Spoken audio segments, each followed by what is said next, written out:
devil in a red dress. Call 911, I'm a killer.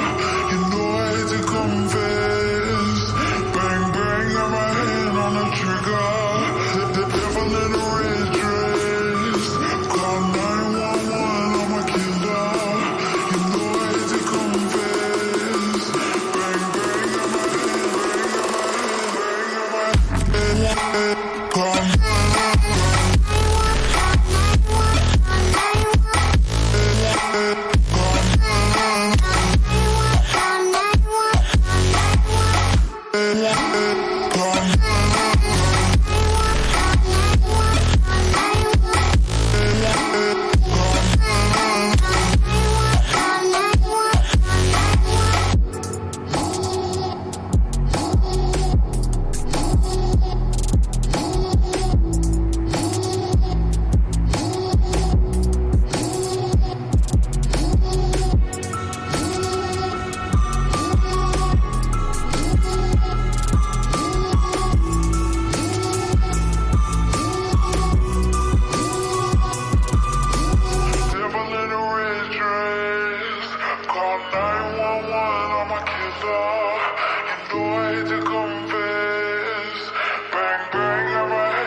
What's going on, ladies and gentlemen? Good evening, and thank you so much for taking the time to come in and join us. Wow, we're starting with about 20 people in here. This is a great night for a super dope live stream, and we got a couple of great guests backstage, and I'm pumped, man. This is going to be a good one. This is definitely going to be one for the books. Let's go ahead and jump into it. First off, for anyone here that's new, I don't believe you because YouTube will not show new people my content. Secondly, welcome. And for anyone watching this, it's a channel member. Go ahead and sound off in the live chat. Appreciate you guys so much. This channel is 100% supported. Well, 99.98% supported by all the channel members. So that's why we take the first 10 minutes or so to greet all you guys and welcome you and just thank you and express gratitude for you guys taking the time to be here and spend time with us, with you boys. Anyway, if you're watching this the next day or the next day or the next day, do me a favor and do the thing in the comments where you guys have all this creative stuff. You put like replay mafia, recapitulation syndication, recap syndicate, whatever, all that stuff that you guys do that. A lot of people say I'm having my dark coffee. Get it? Because it's DLD after dark and they're watching it in the morning with coffee, so it's like dark coffee. Like, anyway, so let's go ahead and go through. Hopefully for those of you that are new, yeah, right. If you are new, then stick around, hang out, and I'm pretty sure you'll love the show. And if you do, we look forward to earning your subscription. Anyway, let's jump into it, guys. Let's welcome all of our channel members. We'll do our little honorable mentions, and then we'll jump into it with some great guests that actually are both individuals that have been on the show before, but it's been a minute, and I just forgot that I put both of their names in the title, so there's no surprises here. Anyway, let's go ahead and greet everybody. So Kurt Twentyfo, the producer of the show, my guy, congrats on being first. And also, Kurt, congrats on the new job. You deserve it. You're the man, and you've just been a huge supporter. I mean, you're literally like working the comments, you're putting all the links, and you're doing all the things. And I'm super grateful for you, bro. So I appreciate you. Thank you. We'll do, how about this? We'll switch it up. One high five, one crisp high five, and a fist bump. Appreciate you, my guy. Thank you. And then let's go through and say what's up to all the channel members. So Kurt Twentyfo, the producer of the show, is not only a channel member, but he's also a moderator. We got Zanti Misfit in the building. What's up, Zanti? Great to see you. Also a channel member. We got let's see, Kurt Twentyfo. Hey, 717. What's up, brother? Great to see you. Also a channel member. Appreciate you. John Crump live with the most kind chat this evening. Not only is he a channel member, but he says foo dark. I'm not sure what foo means, but thank you. Um, he says F you dark. Appreciate you, man. Let's see. Kurt 24's anti misfit. Let's see who else we got. Hey, Agorizer. What's up, brother? Also a channel member. Appreciate you, my guy. Kurt, Aggie, Gort. Great to see you, brother. Appreciate you coming in and hanging out as well. Also a channel member. Ooh, honorable mention. We got Aegis Gun Care. It's actually pronounced like EEJISUS. Aegis, right? I always say it like Aegis. Anyway, did you guys know that if you use Aegis gun cleaning, gun care, not only is it the best in the business, but also I heard if you use code DARK that you save some monies as well. But once you use it, you're not going to use anything else. So show them some love, man. Let's see, Kurt 24, the producer of the show, Agorizer Bro, Kurt 24. Let's see who else we got. Z, great to see you, my guy. Appreciate you. Yes, that is a High Point PDW with a printed PDW frame. It's not complete, and yes, that's an MCX brace. So, Fed boys, calm down. Okay, it's a brace. Uh, anyway, Z, great to see you. Also a channel member. We got Fluffy Bunny Arsenal in the building, whom I actually got to meet at Goals, which was epic. Appreciate you, man. Also a channel member. And you know what? He gave me a gift while we were there. He gave me an ammo can. I didn't know if you wanted me to share this, but I'm gonna share it because it was epic. He was like, "Man, I got a gift for you. How much space do you have in the car driving home?" I was like, uh-oh, what are we did you get me a blow up doll or something? Like, what is it? Like, my mind could not even like think of what it may have been. And he's like, just meet me in the front. I'll bring it to you. He brings me a massive 40 millimeter ammo can. And that thing was just like boom, smelling like fresh grandma's.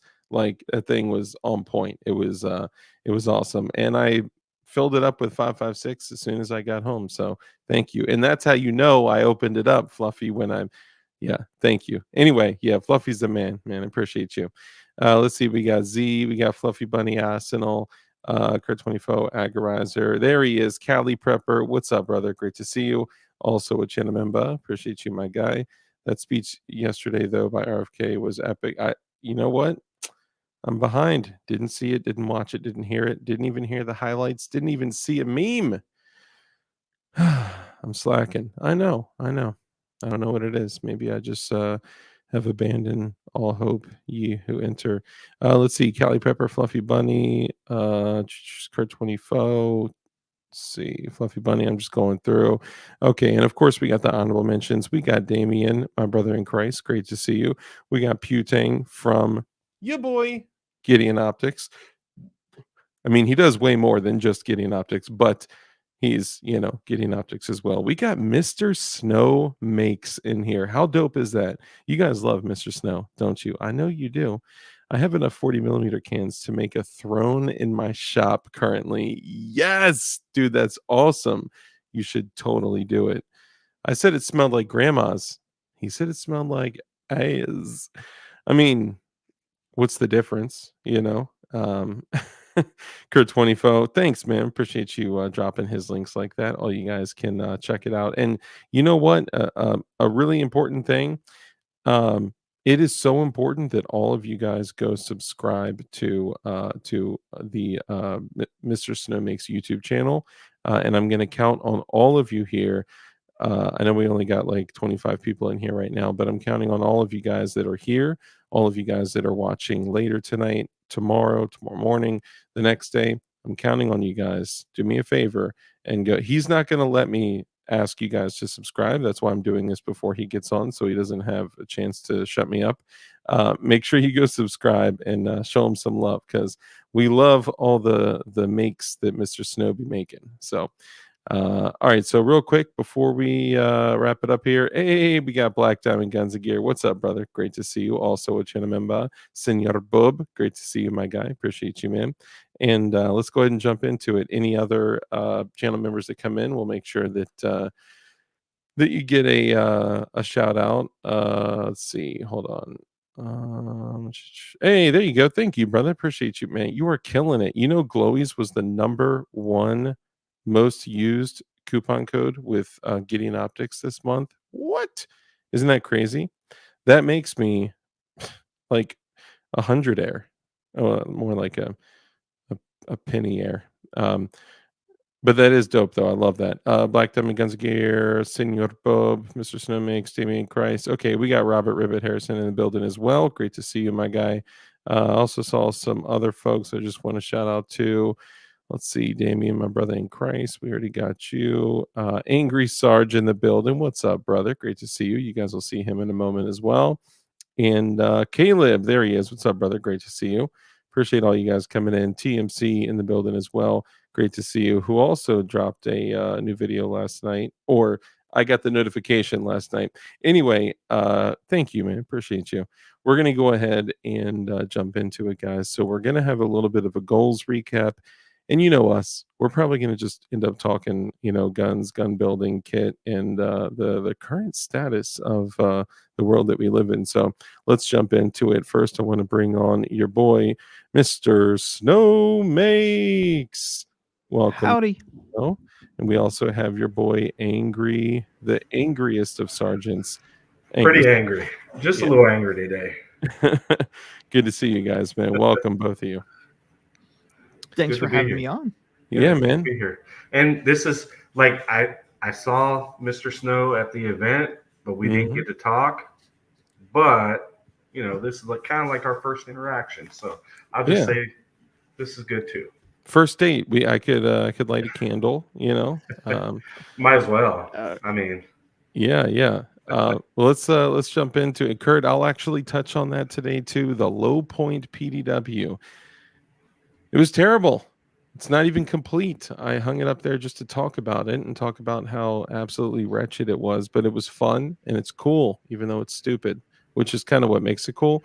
But we also got the big boys up there today. We got the Glock 40, the real Glock 40, the 10 millimeter, 6.01 inch barrel, the Glock 30 40, the Glock 30 Fo, and we got some other stuff. We'll talk about it, but before we jump into it, if you would, gentlemen, introduce yourselves. We'll start with you, Mr. Snow. Let the people know who you are, what you do, and where they can find you.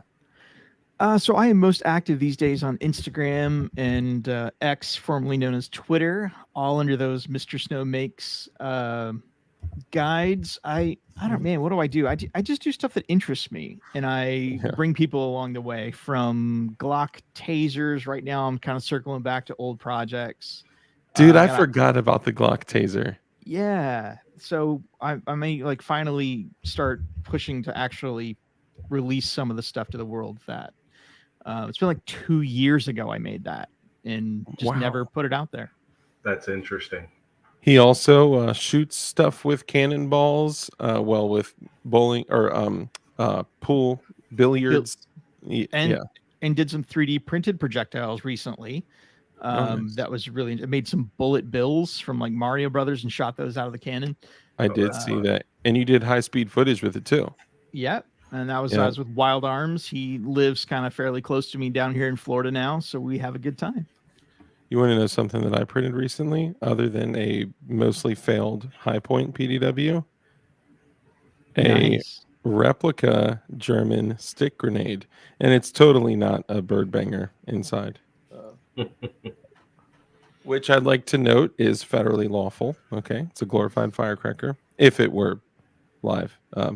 But thank you, Mr. Snow. It's great to have you here. And what is your? Is that your current YouTube? The youtube.com/Mr. Snow makes. I think it's actually remakes. So the original Mr. Snow Makes account got banned at like 40,000 subs because of the 3D printed firearms, and allegedly I was teaching people how to build guns, and that's allegedly that's not kosher these days to inform the public as to what they can and cannot do.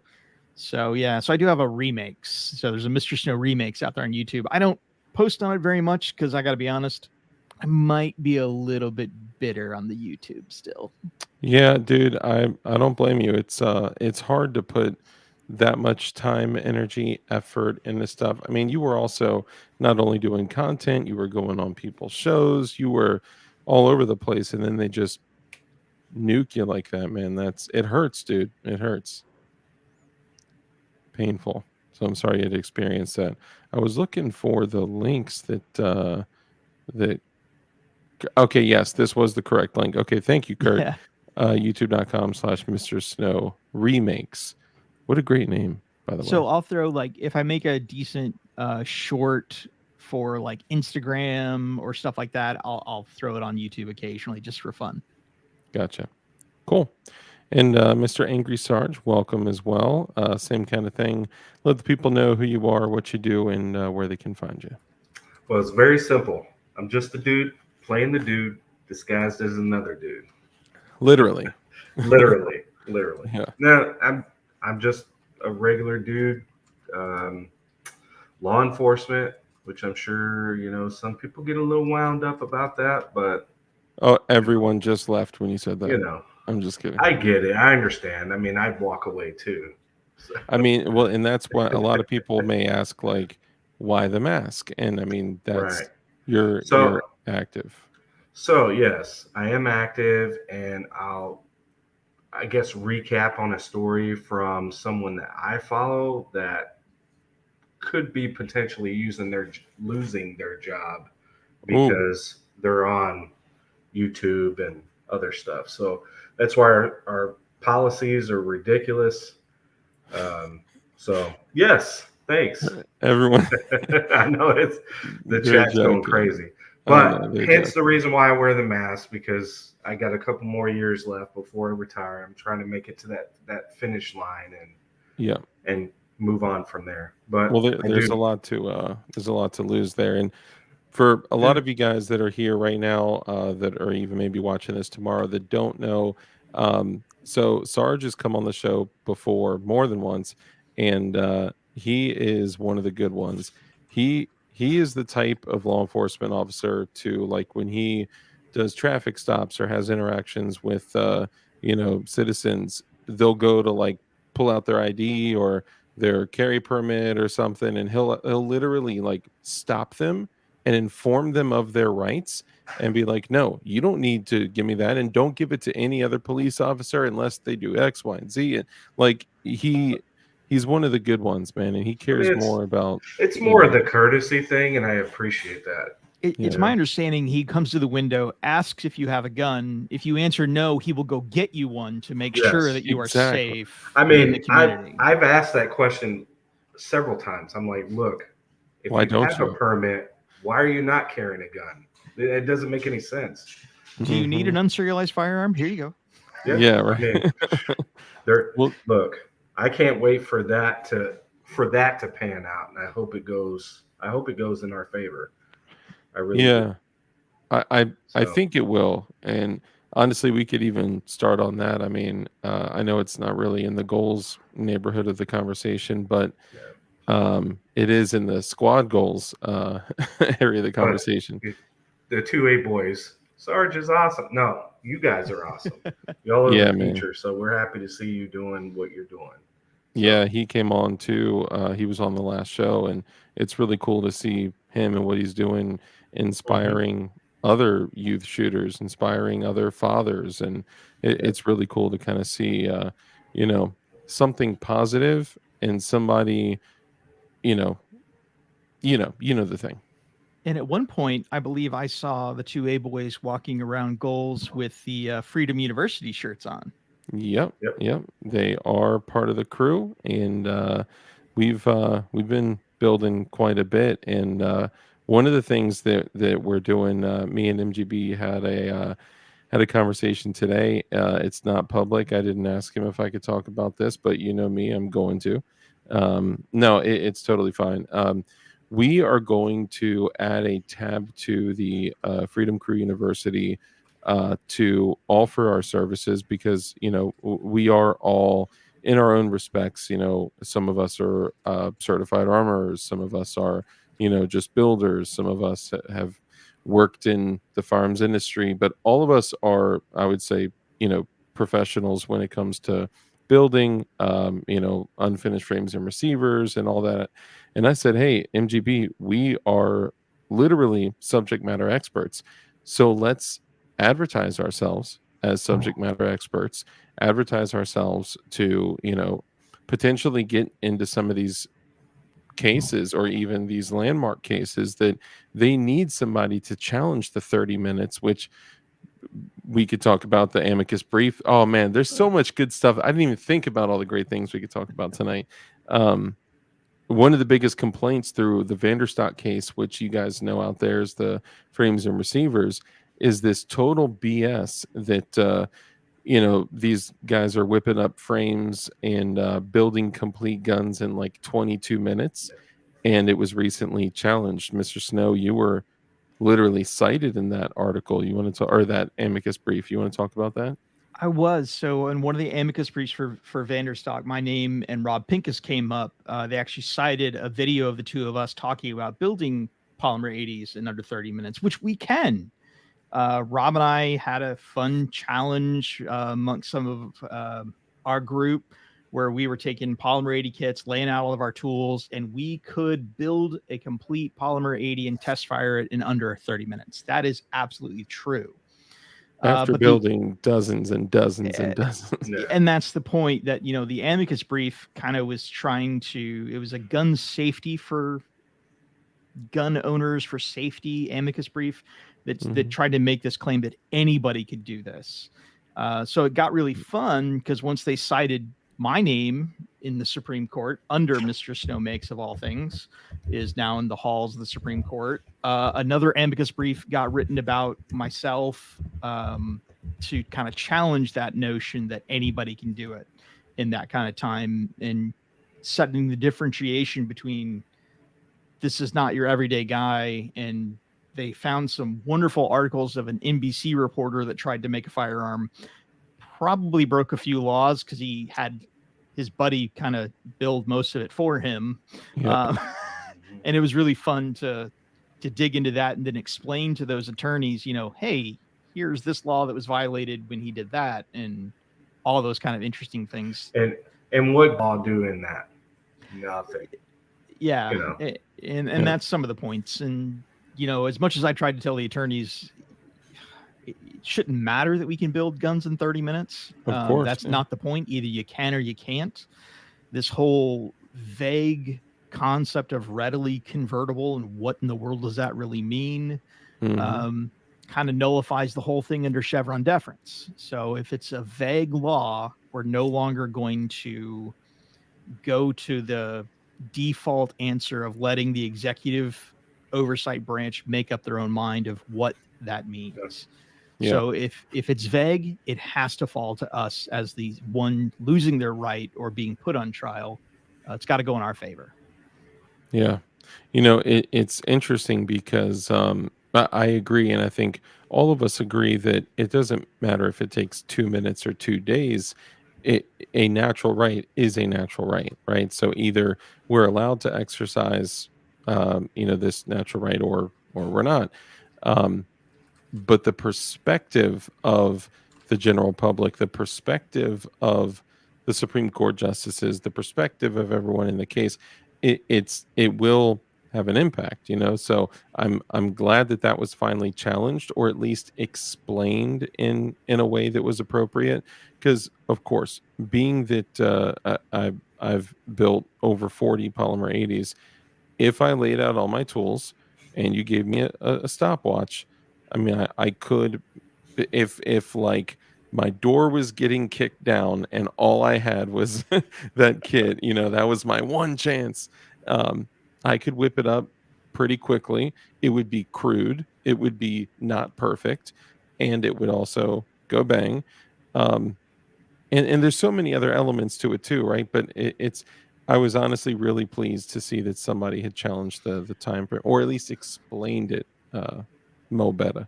Well, and that's a really interesting point of where is the government's line of what is a firearm. So the only line for a government is, per the definition in the Gun Control Act, uh, able to expel a projectile by means of explosion. It doesn't mean you have to work well; it just have to shoot once, and it's a gun. So Yeah. even if it jams up and the slide doesn't come back into battery and all that kind of stuff, doesn't matter if it works well. Just Yep. the fact that it works.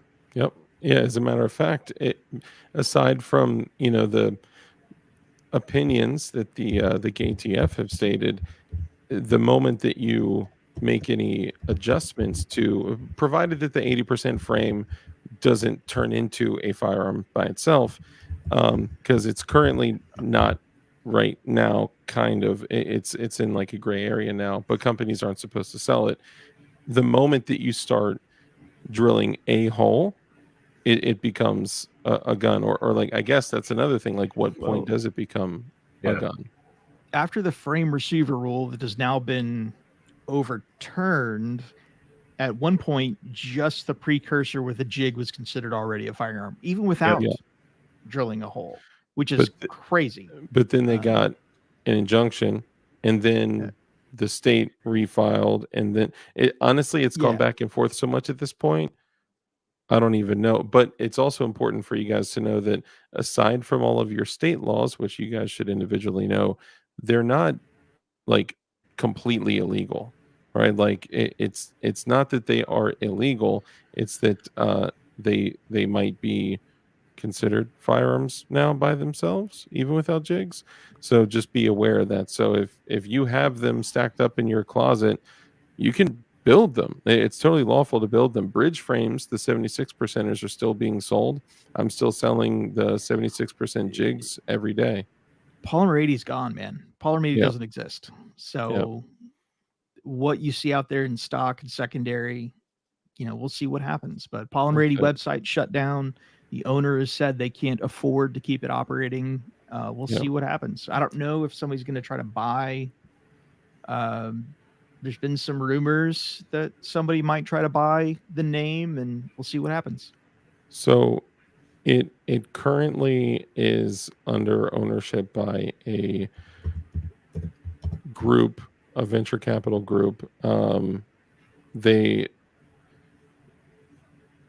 they claim bankruptcy, and then another group took ownership and is trying to soak up as much of the like lost assets as possible from like debt and things like that, reaching out to other, you know, old dealers maybe that didn't pay, and with that they sent out some paperwork stating what the current situation was. I don't know, you know, how much I'm supposed to say or not, but you are right that they're gone. They may come back at some point depending on what happens with this, you know, company that is owning them. I don't know what it's going to look like in the future, but it's going to be an interesting landscape, I think, when after, hopefully, like I said, hopefully the ruling turns out in our favor, and then what that landscape's going to look like afterwards, which is, for me, since I can carry anything I want, I mean, it's on the table. I'll just carry unserialized. Yeah. A lot of times I find myself carrying unserialized as well, because I just kind of want to, you know, and it's, if you've built something and you've tested it and you trust it, believe in it, you use good quality parts, it's good to go. Dang, 80XR920, brother, thank you so much. You just gifted 10 DLD After Dark channel memberships. So now, as a result of that, the 2A boys are now channel members. Caleb is a channel member. Douglas Boing is a channel member. Ross is a channel member. Rick Hunter is a channel member. Safeline, brother Safeline, is a now channel member. Pilgrim is now a channel member. Jalen Jackson is a channel member. Murphy's Law is a channel member. And Andy Lipsco is a channel member. Dude, hell yeah, man. Thank you so much. That's awesome, brother. Thank you. ADX 920, where's that boss hat? Boss. Durfoot Racing, good to see you. So if you guys want to, and again, ADX 920, thank you, man. Seriously, I appreciate you. If you guys want to jump in to the goals conversation, what was your experience like at goals? Sarge, you want to start? Snow, you want to start? I mean, I don't care. I'm easy. Go for it, Sarge. Start it off. Okay. So I'll say that it being a small event and not as big as other stuff, and it's kind of, I guess, my first time going to a larger event. It was good. I mean, the only thing that obviously was the talk was the firing lines at the range day. That was kind of sketchy, just a little bit. What happened with that? Just the way it was set up. It just wasn't set up maybe the smartest way. It felt like GOA had set up the firing line for a certain number of people. Then they decided to add maybe about 20 or 30 more at the last minute. So those extra 20 or 30 ended up kind of going at about an L-shaped firing line, maybe a 30-degree angle off the primary line. So, downrange, there were absolutely there was some streams crossing downrange, and it was a little nerve-wracking a bit when you look at it. Yikes. That's that's a little puckering. There was definitely a violation of the 180 line. Let's put it that way. Yeah. Well, I've seen stuff that I never thought I would see people do, because I figured if you show up there, you kind of have some kind of knowledge, but no. Sometimes it's the ones with only some kind of knowledge that are most dangerous, because they kind of drop their guard. And I'll tell you, DB, good to see you. P38 Wilbur, all you guys just joining us. Safety Harbor, good to see all you guys. Sport Brand, good to see you, brother. You see what they said? Slightly curved. Yeah. Was it a gentle curve? Yeah, it was very sketchy. So last year at IV88, there was a very, very clear and distinct firing line, right? And were you guys there, or no? Did you guys go? Snow, you went. Sarge, no. So do you remember the area where they were shooting shotgun, where they're shooting skeet? So that was like the most pucker intense like area in the whole firing line. The firing line was, honestly, I was impressed. Aside from a couple small incidents, one was Chad from Keltec. Everyone said load and make ready. He loaded, he made ready, and I was literally filming right over him. His finger was off the trigger. It was pointed in a safe direction, and it Keltec RFB, no, the 5.56 one. One of the Keltec guns. Yeah, whatever the bullpup 5.56 is. It's like the RFB, but 5.56. It just out of nowhere, and it was cold. It's not like it was a cook-off or anything. It just went off, and you hear people yelling like, "Don't fire yet!" And then like everyone got pissed off. He was like, Chad was like, "I don't know what happened." So that happened, but that's why we always follow all of the rules, right? So that was one thing, but most of the people there were really cautious. They've never had a terrible incident there, knock on wood. Sorry, puppy. And secondly, the shotgun area. Everyone, they were sitting in the clays this way, they were sitting in the clays that way, and they were sitting in the clays straight. So you have this like folding table of death where people are swinging their shotguns, and I'm just like looking at people's heads where like muzzles are like boom, boom, boom, and I was like, oh, like I was clenching my cheeks were tight. I don't know if you experienced that as well. So my favorite way to deal with that is I'm a member of several sporting clays and shotgun clubs, and we always have a station that has 2x4 uprights on either side that limits your swing to that 180 line. Yeah. Anytime shotguns are involved and you're shooting at flying targets, I prefer to have a place where we've got 2 stops that prevent that shotgun from swinging past that. Yeah. I mean, It's even kind at of like goals, sectors of fire. yeah, even at goals, hey, at the end of the day, there were no bad events. I Yep. had the privilege. I spent most of the day helping out at the Gideon Optics booth, so I was, I was probably a bit of overcautious. Like I would not let most people did not load their own firearm at the table. I loaded the gun, made it ready, put the safety on, and had them come up to the line, take a grip, and I had my hand on the firearm until they were sights downrange in a safe direction. Nice. And so at each and every one of those tables at goals, it seemed like I saw somebody doing the similar kind of stuff. Or at least right there with you. Yeah. Like I had people ask me, what would you say are you intermediate, novice? I'm like, I'm probably advanced. And they're like, oh yeah, go ahead. So whenever they said that, I picked it up. I did what I had. They were like, okay, he's good to go. He knows what he's doing. Yeah, I made no assumptions. I don't care who you are. Yeah. I was doing all the weapon handling and putting in their hands safely. Even if Jerry McCulloch rolled up, you would have done the same thing, right?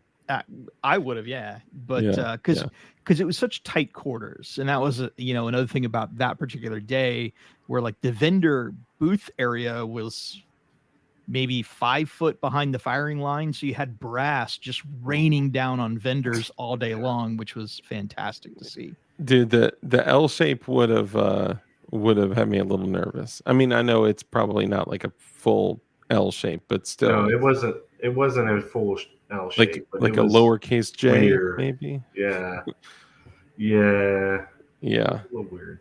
yeah. Well, glad that everyone survived the lowercase J shooting line, and yeah, I did not make it there for the range day, unfortunately. And I was traveling down there with one of my guns that was going to be put on display at the Anderson booth, which is really cool. Shout out to my guy Kyle with Anderson; he's awesome.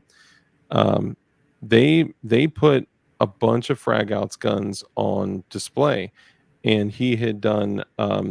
So a lot of you guys know, most of the viewers already know, but just to kind of throw it out there again, Frag Out Firearms and Frag Out Design Studios, what he does is he hand draws this custom scrolling artwork and stuff like that, and he literally hand draws it on an iPad. He uploads it to his laser, and then he lasers it onto, in this case it was several Anderson uppers and lowers, and then we took those guns and then we built them into ARs, or well, assembled them into ARs because they were 100% receivers, and the one that I had out, I actually painted myself in a very like distressed kind of gray battle worn kind of color. Dude, it came out so good. Just kind of tooting my own horn here, but they got to display that. They got to display Riches, and they got to display another one that Frag Out Cerakoted. And it was just so cool that like this company, that Anderson is a huge company, and there's so many people that are like, well, I would never use an Anderson. You probably do. It just has another company's name on it, and you don't know it. But it was really cool for a company that big to say, hey, here's a guy doing cool stuff. Let me just make a little corner of the booth dedicated to him. And that was really cool. The Gideon booth was awesome.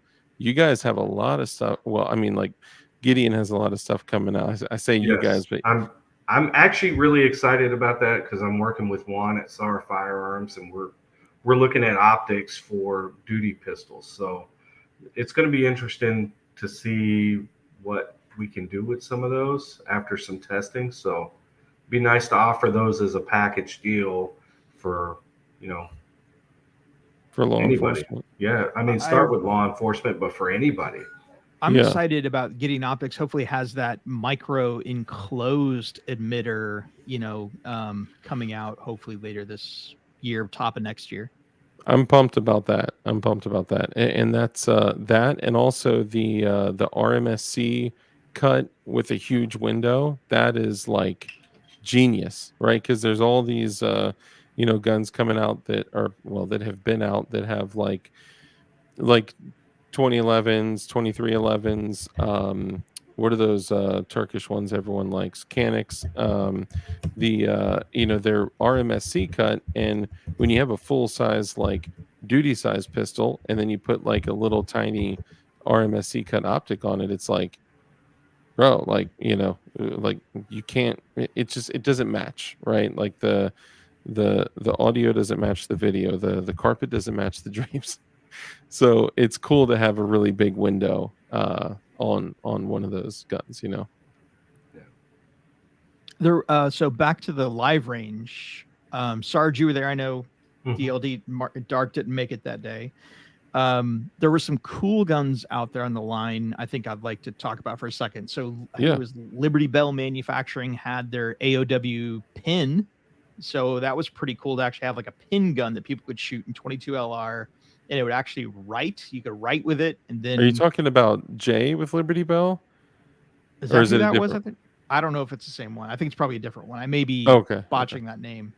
But yeah, so there's a pin gun out there in the range. It was pretty cool. I did see one video that looked really cool. Bond Arms was out there. Bond Arms makes some pretty slick stuff, but they had a 50 AE Derringer. Oh. And it was an absolute beast of a thing. That's I the didn't know they gun. came out with that. That's the gun you hand to your buddy to say, "Hey, oh, you're good with firearms. You can handle anything. Here, shoot this." Give this a shot. It serves absolutely no practical purpose, but I don't think I saw one guy shoot that gun who didn't go complete 90 degrees in recoil. Yeah. Is it a impressive. double barrel still, like their other design, or single? I think it's a single. Okay. So but don't hold me to that, because they've had their 4570 Derringer for a long time, but the 50 AE was new, and they actually broke it that day on the range. The firing pin snapped. Wow. On the range day. That's they also had crazy. a AR based lever action that was pretty cool. Sarge, did you see anything else cool that day? I think the most impressive thing, because I've shot a lot of the firearms out there, and I guess I'm kind of weird in what I like. I like more duty stuff, but I think the bell of the ball. Sorry, I get it. But the bell of the ball to me was duty? Yes, the Lazarus 6 from the can. That can was everything that I was waiting for. Well, I think you may need to add a little context to it, because a lot of people may not know that you're wrong-handed, aren't you? Yes. So I'm left-handed rifle. I shoot. I'm left-eye dominant, so I'm right-hand pistol, left-hand rifle, which makes for. He's left-handed and a cop. I mean, how bad can it be? I know, right? Jeez. Well, I'm right-handed, but I'm left-eye dominant, so just Yeah, but I will say it makes transitions stupid fast. It really does. Between the rifle and the pistol, I can, just lift up one, run it, and then reach and draw while I'm dropping down and still engage. So it makes it a little bit faster, I guess. But isn't the claim with that can that, and I may be confusing it, isn't the claim with that can that you will get less blowback in the face than an unsuppressed DIAR? Yes. And I was shooting it on SBR. That's crazy. Yeah, That's like, how does that even make sense?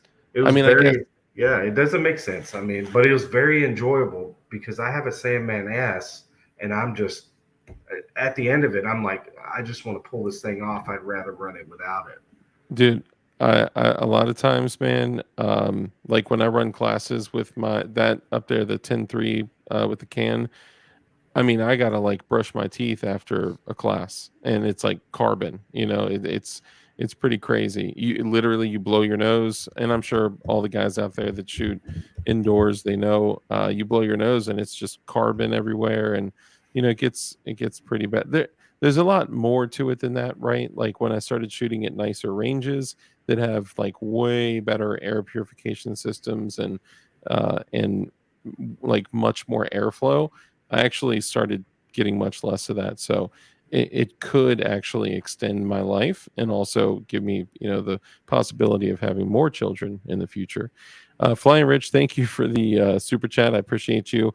You actually came in right after we just like spent 5 minutes talking about the Anderson frag outs. So sorry. I would say rewind, but I know you're not going to. So welcome and thank you. I appreciate the super duper chat there, buddy. Thank you. Yeah, that 58. I would have loved to seen that. Sorry, go ahead. So I was just gonna say, I do think that this is the very first GOA event. It was hosted, of course, in Knoxville, Tennessee, for those unaware. Yeah. And yeah, it was a small turnout. I think media day they expected like 1,200 people. Then they opened it up on Saturday and Sunday to the general public, and a lot more people there. Mm-hmm. But yeah, I think it was really great. It was very. It's cool having those smaller events because you can kind of see everything. Yeah. And the best part of any event like this, whether it be SHOT Show or the GOA event, TriggerCon, GunCon, all these different kind of shows, to me is always the people you get to meet. And it was neat having Dick Heller of these famous Supreme Court case walking around at the GOA event, spending time at booths and rubbing shoulders with important people in history and what that meant. The Heller case is a landmark decision for the Second Amendment. For sure. Yeah, it is a profound moment that we still are reaping the benefits from today. Yeah. It's huge. And the fact that like we're able to meet people like that and have conversations with, I mean, it's incredible. So I was grateful for that too. And I mean, other people too, like John Lovell was there, Brandon Herrera was there. Can't forget Fat Tack, Rod with Aegis, like all of our buddies were there. It was really cool. And like you're saying, it was a smaller event, I guess, compared to like SHOT and other things, but it still wasn't like so small that you didn't feel like you were going by the same stuff like the whole time. And honestly, for a first annual event, it felt like it ran very smoothly. I think they did a really good job. And for those of you also that don't know, GOALS stands for Gun Owner Advocacy Leadership Summit. Sorry. Good save. Thank you. By the Gun Owners of America. They did a great job.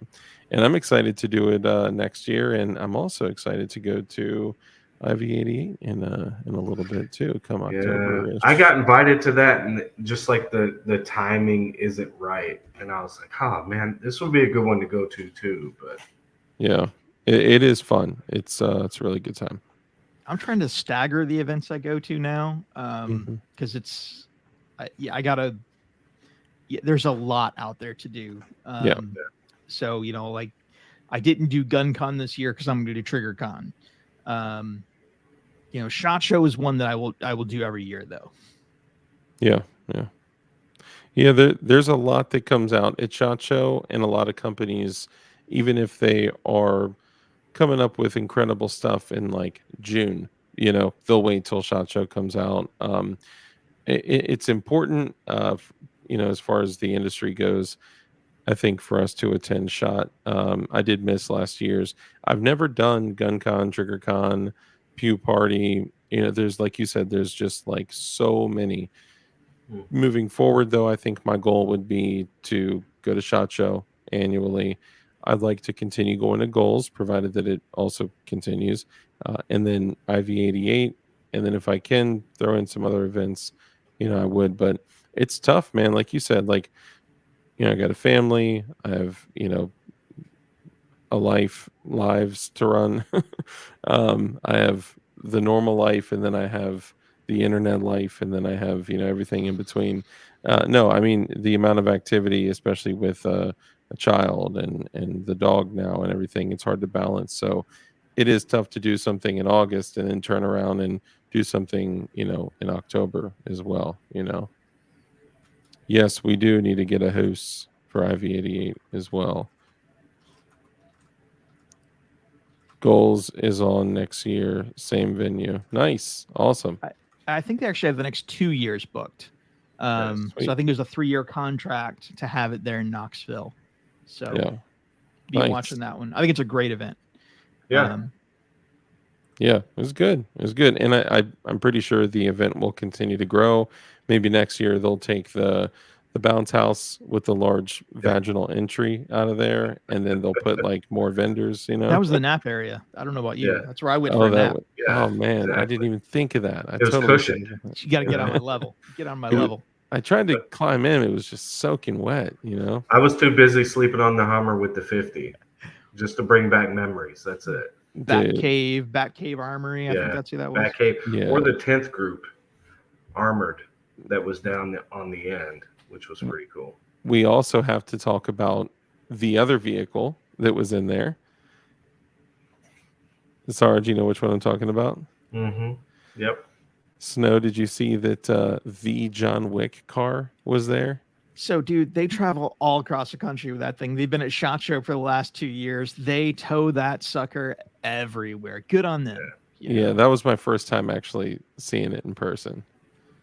I was more impressed by the Daniel Defense vehicle. I was. Yeah. Man, did you see the video? Or you were there when we filmed the Wrong Answers Only video? Did you see that? I don't know.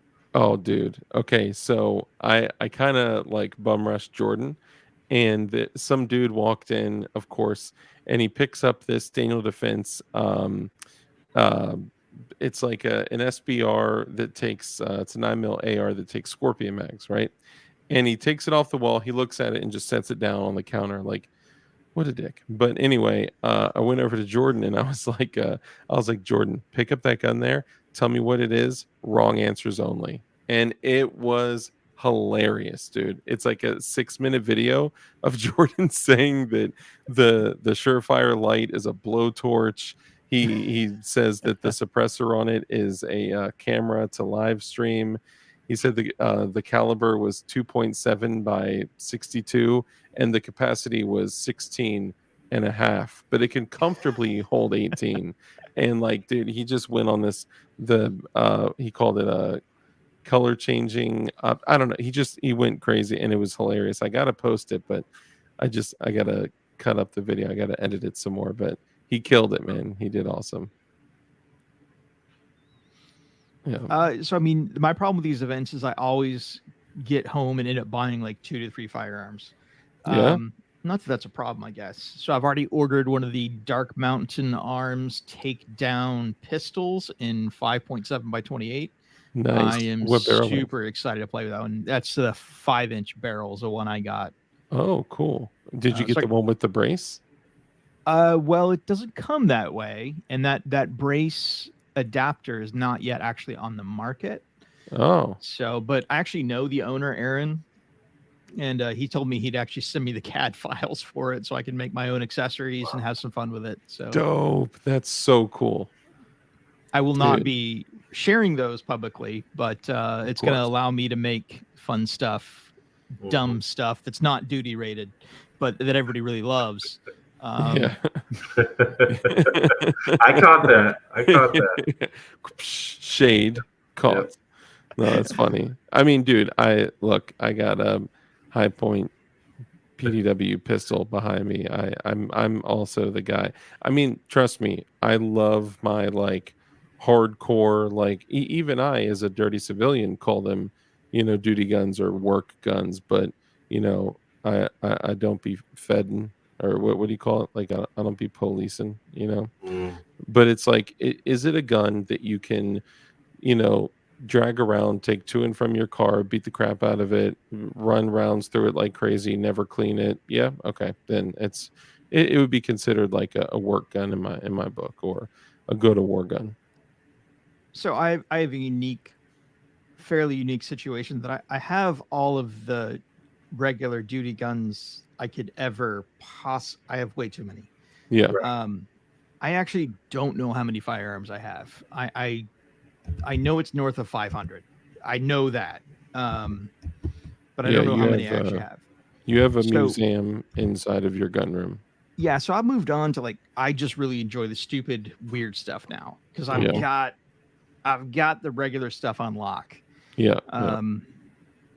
So that's where I want weird stuff now. Like I'm excited for the stuff and things Stizon mags, you know, those helical 9mm AR mags or AK mags. That's gonna be fun. I didn't realize they did an AR as well. So it's the I think it's the AKV. So it's the PSA lower. It's not actually an AR. Okay. Yeah. All right. So when I saw it, it looked like AR-ish. Well, they had one with a Matador upper. So the Matador arms bufferless 9mm why. upper. Yep. Yeah. Is that, did they use a like a 9mm bufferless I think that lower? was a PSA. I think it was a PSA AKV lower on that. Oh, okay. And then they got it to work with the Matador upper.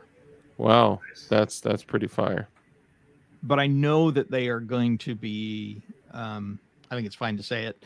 I think they're going to be Stuff and Things is going to be making their own proprietary lowers for others to make for stuff like that eventually. That's awesome. I'm interested in that. I like that. I thought that was a cool design. Dude, they're doing incredible stuff, man. And plus they're just so cool. And you know, when I finally got to meet them in person, I was like, "Yo, I'm the guy that yells at all the stupid people in your comments." And he's like, "Oh, like yeah, you know." And it was just cool. So Flying Rich, thank you for the super chat. He says, "Gun count, Crump versus Snow." Let me just jump in here and say this: I love Crump. It's just there's no chance, no chance. I've never met another human being with the volume of firepower that Snow. It's just it's insanity, and it's not like a contest, right? Like it's not. I'm just saying, like I have like about 100 guns, maybe just under 100 guns. I mean, nearly 50 of them are Glocks, but like it's crazy. Like it is as a dude. It's crazy. It's crazy. So it's not. It's yeah. And anyway, Flying Rich, thank you. Appreciate that. I don't know why you have to make everything a contest, Rich. Just kidding. Snow wins. Why did my Snow wins? I was like, what the heck? My thing isn't working. Flawless victory. Flawless victory. So what are you guys carrying nowadays? Like personally, I'm still carrying my 48, man, until I get that shadow. Are you carrying the 48 on Dookie? No. On duty? What are you carrying on duty? It's a toss-up. It's either going to be the Glock 17, the G45, or the Shadow XR 920p. Okay. So you can rock any of those. Yeah, I just got a Walther PDP Frankenstein that's compact. I think I showed you, right? Oh yeah. The compact slide with the Parker Mountain Machine comp on it, and then it's on a full-size frame, so it sits flush. Yeah. I mean, if I can find a holster for that, I'd definitely rock that one. Kind of the same idea as like dudes that grab like a Gen 5 19 or 45 upper and with a Radian afterburner and throw that on a 17 frame. Like same kind of thing. Aegis Gun Care, $5 super chat, just doing more than Rich. Thank you for that. Aegis Gun Care, guys, go check him out. Seriously though, it is the best smelling. I mean the best gun cleaner you can get your hands on. It actually smells really good though. Yeah. Look, I'll be real, Rod. We are putting a drop of Aegis on every single one of our knives that we sell just to oil them up, but also just because it smells so flippin' good. Is that weird? Okay, No, it's kind of weird. not yet. All right. Not yet. It'll get weird. Well, I am applying it with my toes. Does that change things at all? Yes, that Okay. does. All right. Marconi, great to see you, brother. Appreciate you. Marconi also has some crazy, crazy slides out, man, with ported and kind of comped barrels and slides. Check them out. If you use code, I think it's Marconi Summer, you get 12% off. Marconi Spring, Marconi Summer. I don't know. Maybe Marconi it's summer dropped it. 24. I can't remember. Yeah, it's They'll post definitely it. something. Throw it in here. Yeah, throw it up. Mark Tucko, what's up, bro? Great to see you. Everyone else coming in, appreciate you guys. And Rod from Aegis, thank you again. It's really good stuff. And I believe Code Dark is still active with Aegis as well, so you guys can save some money on that stuff. So thank you. Don't lube like a noob. Use Aegis. Nice, Yes. nice. I feel like that one's from Shelly. I don't think that one is from Rod. Yo, the After Dark. Terry says hello. Tell her I said hello. Great to chat with you guys earlier today as well. So what about you, Snow? What are you rocking nowadays? Oh, hold on. So for duty, you're doing the 17 Gen 545 or the Shadow Systems. You said XR920 P. Yeah. P. Okay, so it's an XR920 on a full size frame with a Radian afterburner No, it's with a comp. it's already, I guess, what they call ported already. It's their Okay. it's their comp. Oh, But it's, okay, it's that's their right. flush comp. So it's basically like a comped 17-ish. It's 17 size. Yeah, I mean it's 17 size. Yeah. Yeah, but it's a 19 with a comp. Right. Is it the one that ratchets off and just turns? No, that's only with the CR920 XP. Yeah. Okay, all right. He did show me one on an XR920 that he said is not out yet, but Yeah, they haven't dropped that one yet. I got the one where it has the one screw that goes through that's tapered. gotcha. So Yeah, that thing's cool. And then you're carrying your Starry Night Glock 48 on off duty. Yeah. Off duty. Okay, dope. Yeah, until I get the SOCOM C. I think I'm getting that next week. So yeah, like you, I got firearms afterwards. So Yeah. Hold on. What's the SOCOM C? on the SAR 9 Oh, gotcha. SOCOM compact. Gotcha. Yeah, And you're not restricted to what you can carry off duty. No, I'm not even restricted on duty. I can carry staccato. I can carry whatever I want. Dude, So I would definitely it's open open. carry a Cal-Tec P3. I'd be carrying a Desert Eagle all day long. I mean, well, that is I know one that you- we can't carry, unfortunately. So you are restricted. Let's just Yeah, kind of. Yeah, Yeah. somewhat. Out here, it's more they- caliber restricted. Yeah, So- that's how they do it out here. It's caliber restricted. 9mm is the low. I mean, let's be real. None of us like want to carry lower than a 9mm. What about you, Snow? What are you rocking nowadays? Depending on what I'm wearing, I kind of shuffle between like 5 different firearms. Nice. Mostly though, it's probably 43X. I do carry occasionally because I just like the feel of it. The Avidity Arms PD10. The thing is just so gosh darn thin. I like that one. Glock 19 if I'm going to the big city. Then if I'm just kicking around town, a lot of times I'll carry a Ruger LCP2. Nice. I like the little 380s because they just disappear and you don't even know you're wearing them. Yeah. Have you put yours through its paces? Yeah, it's been fired bloody. My LCP broke. Actually, it broke. My Kel-Tec P3ATs have not broken. Yes, that was plural. I have a problem with micro. I think I have 4 of them. Oh, really? Yeah. Isn't it? I mean, the Kel-Tecs are cool too because like they made one model.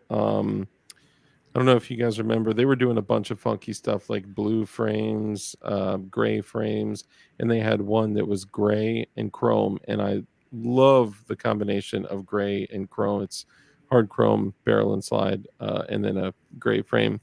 I had one when I was much younger, and I also had a blue frame one. And when I was young and stupid, I sold them, and I wanted to recreate that. So I took a Parkerized one with a black frame that I had carried for, I mean, I don't even know. I've had it for over 10 years now. And I had completely spray painted the entire thing OD green and then carried it for years and years like that. Stripped all of it off, and then I polished the slide and barrel to a nice kind of like matte chrome looking finish. And then I used the Brownell's Alumahide stainless gray on the frame, and it just looks brand new. It's gorgeous, man. That gray and chrome kind of look is just, it's my thing. Actually, that Gen 545, is that up there? Yeah, it is. I don't know if you're gonna be able to see it. Let's see. That right there, that's gray and chrome Gen 545 with the RMI on it. The thing's a beauty. You're making me want to laser engrave one of my Keltecs. You got to, man. You got to just make it stupid. You know? I mean, it's never going to be like stupid because it's cool and tiny and it throws big bullets for a little guy. But I've got some of the extended mags, like the 15-round mags for that thing. That's stupid. do they work? Yeah. I haven't most really. of the time, sort of. Yeah. 60% of the time, all the time. Yep. Yeah, I haven't really messed with the extended mags. The 6+1s and 7+1s work really well, so I run those. For a long time, when I had to wear dress clothes every day, I literally carried that Keltec P3AT in my right pocket, a backup mag in my left pocket, and that was my gun. I had a larger handgun, a real handgun in a bag, and then a rifle in my trunk, and then my plate carrier. The rest of my loadout. Access to RDX. I'm just kidding. I'm joking. There's been occasion when I'm in a suit and tie that I will carry a life card. I'm not proud of that fact, but it's better than nothing. Wow. I agree How do you with rock that. it? I mean, in the pocket, it just disappears. You know, I can wear that with like cotton dress pants and it's fine. So you would need to reach in your pocket, grab it, hit the lever, swing it out, cock it, pull the trigger. Pretty much, yeah. Okay. But you can literally like reach in your pocket and it's already deployed as it's coming out of the pocket. Okay. Okay. So I mean, it's not the worst thing. I mean, how many bullets have you needed to use to save your life so far? thankfully, so far, none. Yeah. Well, not against a person. There's been a couple animals where I've had to, yeah. Dude, that is a very important reason to carry a firearm. It's not just humans, it's animals too, right? I always carry the spicy sauce as well, because spicy sauce could be good for dogs, but you have to remember too that sometimes it takes 20-30 seconds for a human to react to it. Dogs that don't have a I've been hurt, like they don't understand things like humans do. You know, if you shoot an animal, they're not like, "Oh, I've been shot," and fall to the ground until they have been mortally wounded and lose their energy and steam. They're not going down. But Sarge, I know you have been involved in some shootings. I don't know if you want to talk about any of that at all. Yeah, no, I mean, I can tell you one of the coolest things that I've done is taser a dog that was charging me. Really? Yeah, it You went for works. the Like taser? it will break a dog from being a protector. Like, Wow. And I told her, I told the lady, I was like, get your dog, please get your dog. And then it charged me, and it was a big dog. I think he weighed probably about 170 pounds. So Wow. And you're talking like dog. Yeah, like I zapped him. prongs. Zapped him with prongs. So not like a drive stun, like with the prongs. While I was running away, I kind of just went over behind the back and just zapped it. I was like, yeah, I'm not getting bit today. Now, when you're on duty, do you wear your mask as well? Sure. Why not, right? Well, no wonder the dog came for you. I know, right? No. Yeah, no, So- mine two were, one was actually, Rich had it actually correct in chat. One was an alligator that was way too friendly. Wow. Really? Yeah. That's so good. he, I did not know about that. yeah, so that was, one was an alligator. The other one was a bear. So black bear up in Canada. Ooh, what happened with that? Hit him with a 30-06 and never saw him again. He spun around, sat down, popped back up, and thankfully ran the opposite direction from us. But literally was walking around a mountain pass, came around this rock, and right there was a black bear about 50, 60 feet away. And he got into a threat pose and started coming at us. And so probably he had cubs nearby. And Yeah. Yep. It takes quite a bit for black bear to come at you, but you know when they're coming at you. Oh yeah, yeah. There's no mistaking about it. I had a. We were both scared. I'll put it that way. I could imagine, man. That's a shame, man. It's never something that like you want to do. I used to have a buddy that lived out like right outside of Virginia on the West Virginia line, and he had property out there. We'd go out there and shoot all the time, and his parents lived there, and it was their property, and they had steer, they had bulls. Black bear would come from time to time, but you know, the moment you would go like, they'd be out of there, you know. But one time, it was a really, really, really long walk around all the fencing and stuff to go through where the cows are to get to the range, and it was a really, really, really short walk to go through the bulls like cage thing, right, fenced in area. And one day he was like, dude, let's just skip. It was super hot. He was like, let's just skip the walk around. Let's just walk through the bull cage. And I'm looking at this bull like like stomping and like doing all the bull stuff. And I was like, oh, hell no. So at that time I had we were both running AKs, and at that time I had a Keltec foldy pew, the sub 2000 in a bag.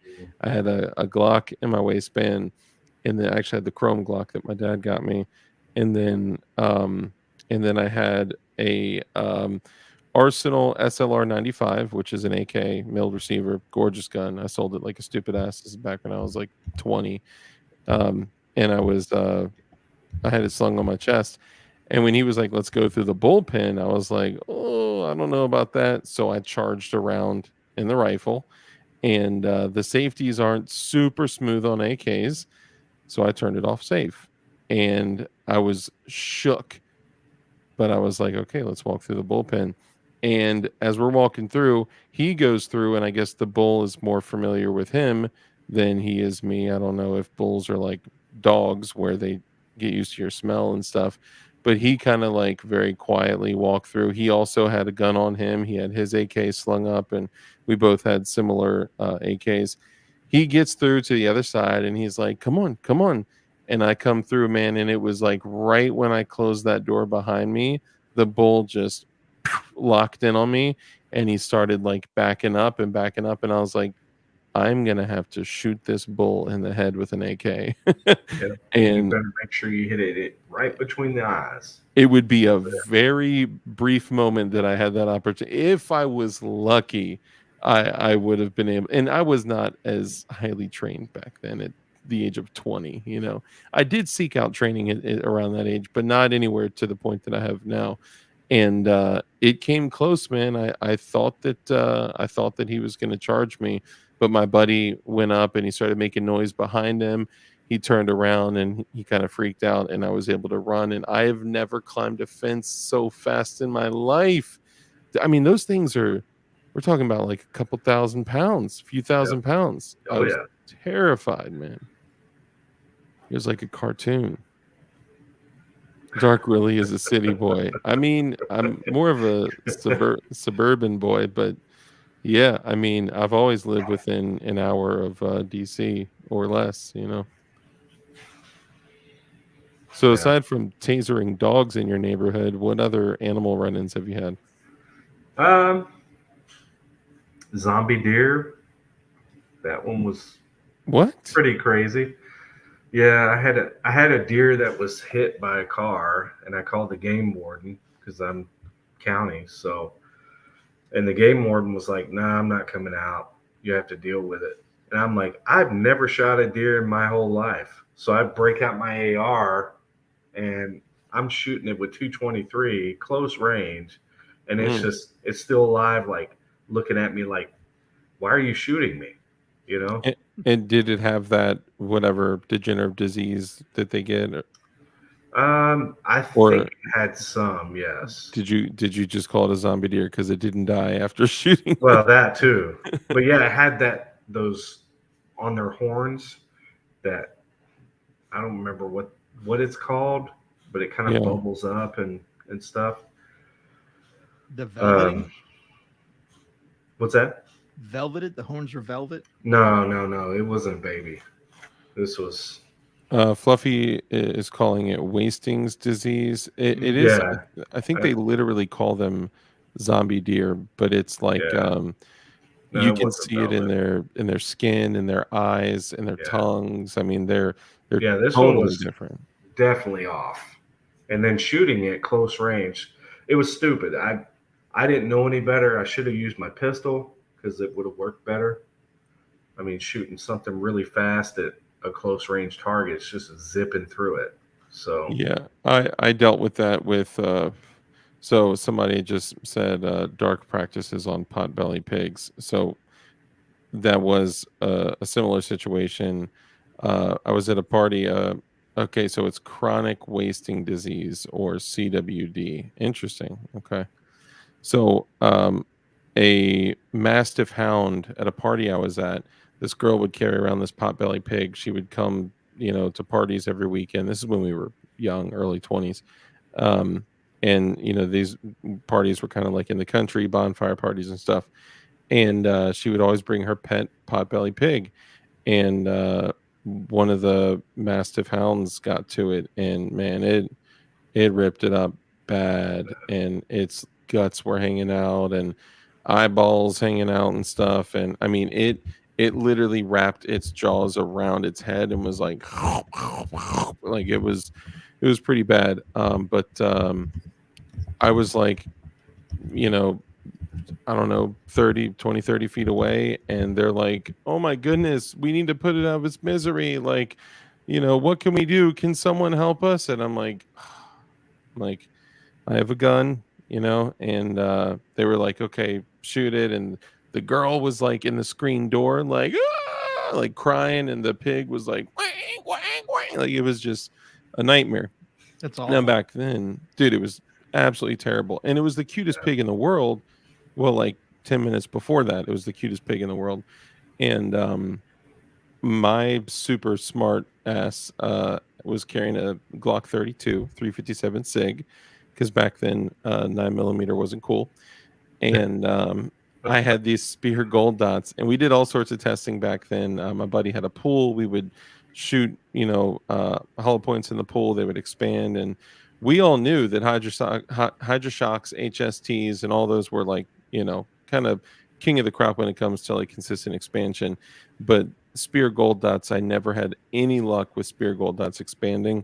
So naturally, I was carrying Spear gold dots, and I hit it, and it just zipped through it, and it just was louder and madder, and one of the guys came out with a 12 gauge, and like it was literally like single shot grandpappy's old shotty, and just boo, and the pig was on the ground, and it was like boo, came up, and then it was brutal. It was brutal. Animals are tough though. I found a picture of the gator. Did you really? Oh, let's see it. Hang on. Let me put you on full geez. screen. Yeah. Whoa. Yeah. There was no time to play with that one. He's about 6.5 foot long, and he came right up like on the porch where the people were, and had to go away. Dude, that is insane. So what was the action plan at that point? There was no action plan. That's a big alligator. It's coming up on the porch. Yeah.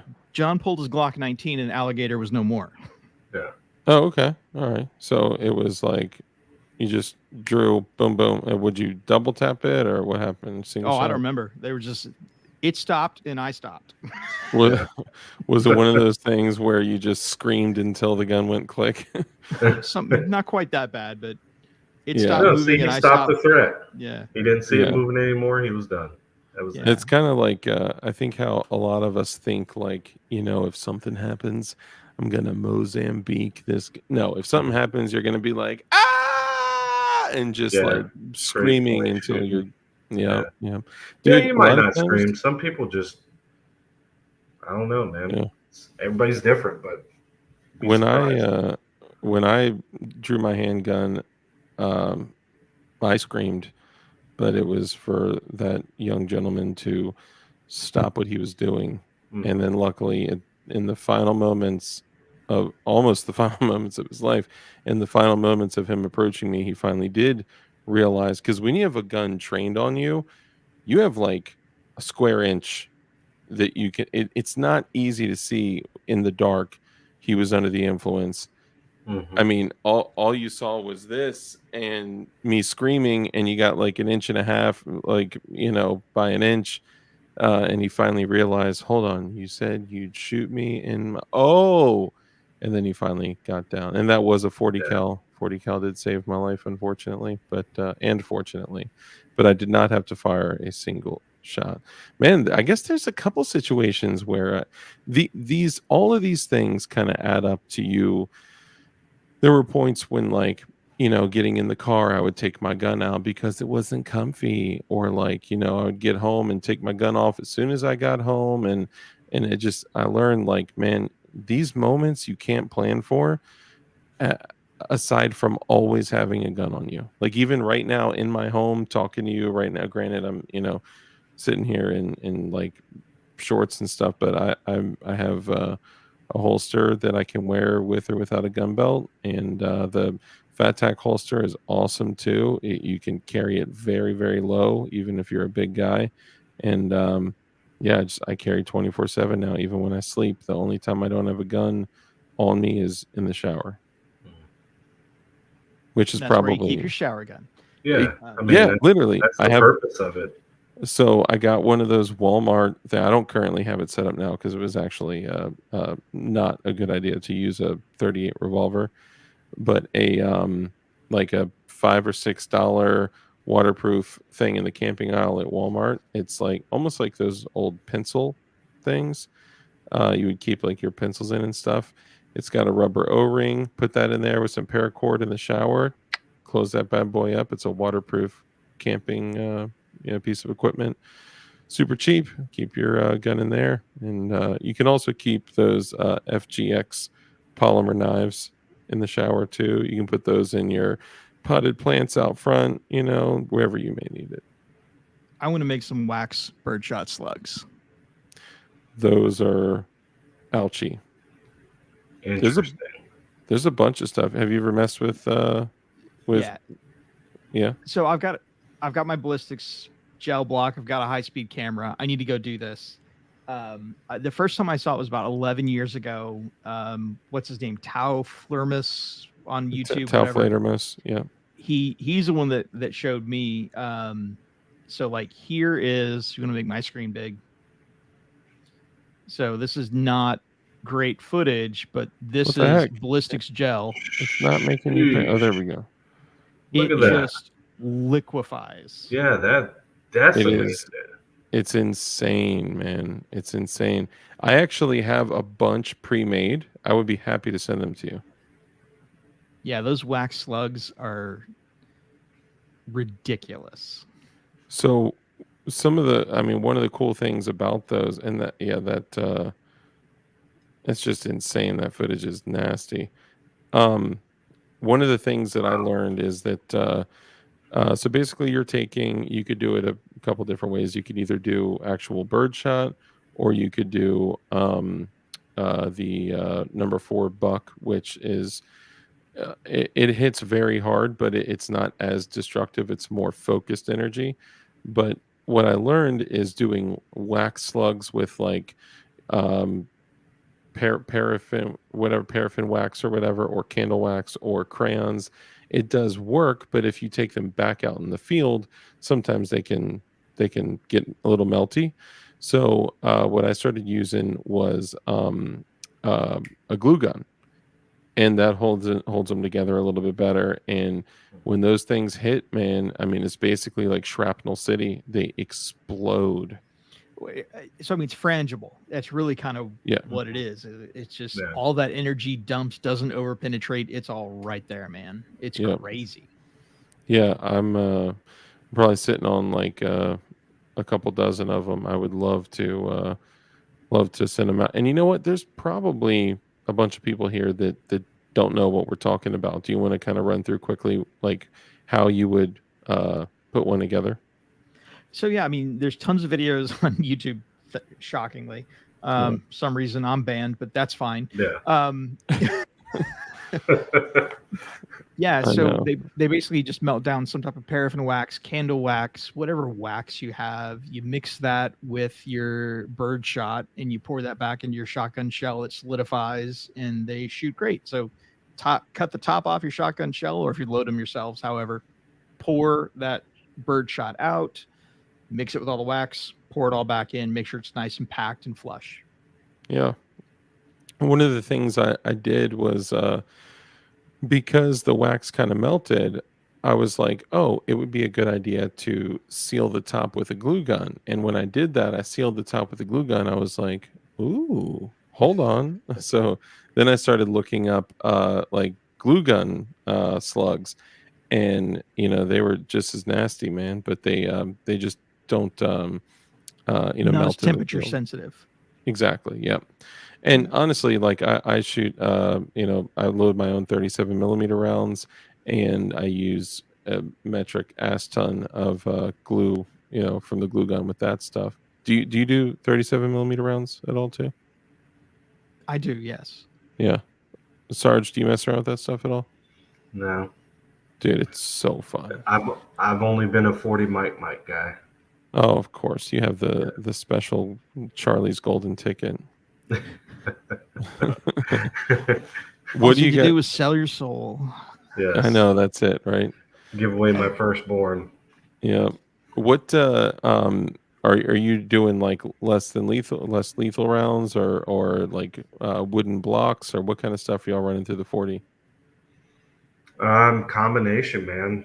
Beanbag, the baton rounds is what they call them, the wood rounds. Yeah. I love how they try to soften that blow, like even though it's like a wooden block moving at like 1,500 feet per second, they're like, let's call it a baton. Let's call it a baton round. Like, dude, Yeah. that thing. And then we're gonna shoot it right at your feet. It's gonna bounce up, hit you in the shin, and possibly break your shin. Dude, I've seen the carnage those things leave behind. Yeah. They are nasty. So nasty. Hey, thank you, Kurt. Look at that. That's awesome. I appreciate you, Kurt, man, dropping all the links. Look at that. Yeah. Thank you, man. It is East Coast 11:30. I'm going to be signing off for the evening. I got an early day tomorrow. So. You're good, brother. I appreciate you coming on, and we're only going to keep running for a little bit. Sarge, I know you're welcome to go whenever you need to as well. I mean, I got to work tomorrow, unfortunately. This is my only day off, but I can stay on for a little bit. Okay, cool. And I'm happy to keep it running too. Mr. Snow, thank you so much for coming on. Yeah, always a pleasure, man. See you guys. Yeah, it's great to be hanging out with you at Goals. He'll watch that tomorrow. Yeah, he'll watch it tomorrow. So last time we had you on, we talked a little bit about an encounter that you had, and being that we were talking about self-defense encounters and encounters with animals and stuff, did you want to get in at all to a recent event that you had to use your firearm? And you can say no too. I'm just curious if you wanted to discuss it. How recent? You talking about since we did that podcast, or even newer? It's up to you. If you, I don't know what you can talk about super recent stuff, but I mean, I can go a little bit into it, but I've got to be redacted on some of it. So yeah, I mean, I don't want you putting anything at risk or anything like that. Yeah, I mean, I don't know where I'm at. It's been crazy, but and you can also talk about the one prior too. So whatever you're comfortable that's I mean, we had a deputy who was shot that he wound up living, but they were going to serve a warrant on him. Guy was a pedophile, and he decided that he wanted that smoke and shot one of our guys. And we show up on scene. It was probably the biggest response I've ever seen.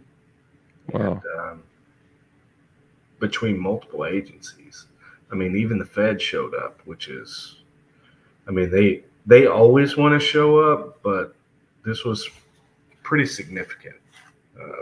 Now, this was just to confirm. This was not an alleged pedophile. This guy had been convicted. This guy was wanted. So Mm. we show up, and he decides to, shoot it out with us. And Where did he he made shoot the first deputy? What's that? Where did he shoot the first deputy? So I don't want to go too much into it, but he grazed him on the head, and Wow. Yeah, shot him a couple other places. So he was hit like 3 times. So it was pretty serious. Yeah, and I think he was using a rifle.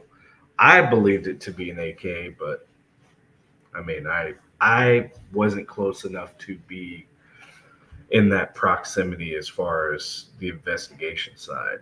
So okay.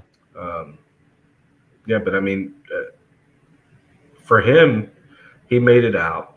He was back. He was out of the hospital that night. So very lucky. He did take a round that I'm surprised didn't need surgery. Wow. But yeah. Was that around, or do you know if that was around from your gun, or do you know whose gun it came from? No, that's from the bad guy. So that situation was what I think happened, and I'm just speculating because I wasn't there. It was an all call where we all showed up. He was going to knock the door, had some warrant deputies with him to take this guy into custody, and then I think he let off a round that probably struck him in the arm, and then he turned around to go find cover, and while he was turning, got hit in the back of the head, like graze while he was turning, kind of like 45 did, where he got shot in the ear. Oh, wow. And then he took a graze to his back. So it was a little crazy. And then we show up, like I said, a huge response. And while we were there, still on scene, trying to evacuate the homes of his neighbors and everything else, he's still shooting rounds, running from each part of the house and shooting out the windows and stuff. And then we had a negotiator with him. He kept saying, I have hostages, I have bombs. And yeah, I've seen that. Thanks, Zanny. We appreciate that update. Breaking news. Yeah, right. It's funny. It's somebody had said, what was it? It was like oh man, they had said something ridiculous had a longer news cycle than our former president being shot by a sniper. I forgot what it was, but whatever. Sorry, go ahead. So and real quick, sorry, Baptizing Fire said he had to draw his gun last week. Show that. It sucks, man. Sorry. I'm glad you didn't have to use it. I'm glad you're okay. That's the most important thing. Yeah. Go ahead. It worked. That was the point. Yeah. It escalated to that point, and it worked. And that's why I say carrying a gun is very, very important. Because if you didn't have that, then who knows what would have happened. For sure. Yeah. So to finish that story real quick, he was in contact with the hostage negotiator, saying he had people in the house and all that stuff, and to clear out his neighbors because it was going down. Pretty much is what he was saying, and we wound up killing him. Not a burden on the taxpayer anymore, so that's a good thing. Wow. Especially someone like him, if I can say that. But yeah, it was We had, what was it, 2 shields that took rounds.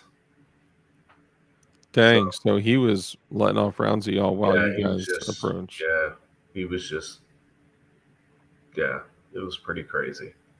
So, Dang. Yeah, I mean, if we could line up every PDF file in the world and take them out one at a time. There was actually a crazy story of a prisoner. He was I think a federal prisoner in the penitentiary, and he basically was convicted like over and over of sexual battery amongst children, and he was coming up on parole hearing, and they gave him they let him wear like a suit, and they gave him a razor to shave and all that stuff. Well, because he he wouldn't stop getting these cravings to do terrible things. I guess you call them cravings, whatever, right? mhm, These like yeah. these feelings. However, he justifies it in his own mind. Yeah, yeah. He said, yeah, basically he was like begging to find a way to stop getting these urges. They tried doing like chemical castration and stuff like that. When they gave him the razor to shave for his parole hearing, he slid out the blade and he removed his manliness on his own. And he Wow, said that he never got another urge again for the rest of his life. wow, I mean, that's amazing. that's commitment right there, Yeah, bro. I mean, it that's, is. if anyone says like, you know what, I do these bad things, but I really don't want to do them. Most of the time, you're like, yeah, all right, whatever, bro. Like, Right. then you wouldn't do them, right? But Hmm. man, if it's you know, if that's proof that stops terrible things from happening, I say we need to start cutting off flaps and sacks all Yes. over the place. Hmm. You know. But yeah, going back to your story, man, that's an intense story, and I couldn't imagine what that would have been like in the But moment. yeah, I mean, I haven't. It's just weird when you're out there on scene and then you you just hear gunfire in the middle of a city, basically. Yeah, A neighborhood. It's definitely something I'm not used to over here. yeah, In country, overseas, I mean it's normal. So yeah, here it's like, well, bad things are about to happen, and then you yeah, get, you know, all kinds of different emotions. Like me, I was pissed off. As soon as I arrived, I was like, "Give me everything. I'll go take care of it." Like y'all are yeah, just sitting here. Why are we just sitting here? yeah. Like y'all step back. I got this. Yeah.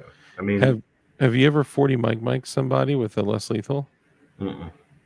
And I was always curious about like, No, I've shot gas. That's that's usually cool. what we use them for. Is just launching CS at them. Is that mostly what you use, CS gas? Yeah. They have those for civilians. They have those Saber. I got one on my kit in there. It's Saber um, oleocapsicum resin. It's Yeah. pepper It's spray, pepper spray. Yeah. but it does have CS gas in it. Hmm. I didn't even know that it was. I didn't know if they were like if that was regulated or whatever. But it literally says military CS gas. I was like, Hmm. what? It's like, dang, that's some spicy stuff. Yeah. And you were in the military too, so you've experienced that firsthand, right? SCS, CN. That's pretty common in the gas chamber. What did you do in the military? I was just a cop, man. Oh, you were an MP? Yeah, MP. I did a couple different jobs, but that was what I retired as, was an MP. Nice. Yeah, I don't think we ever talked much about what you did in the military. Yeah, I mean I think the hardest part about it is me still trying to get over the way I was treated after I was hurt on deployment and coming Oh, back and that's doing right. the whole retirement piece. And yeah, it was just bad. So I'm still working on, I guess, myself as far as Yeah. everything, my mental health, my health, all that stuff. So I've been working Yeah, I forgot working on we that. We did talk about that when you had gotten injured, and Yeah. you kind of felt like they like threw you away. Yeah. That's that's grimy, man. I'm sorry you had to go through that. Yeah. And I've in a completely different field, in a completely different profession.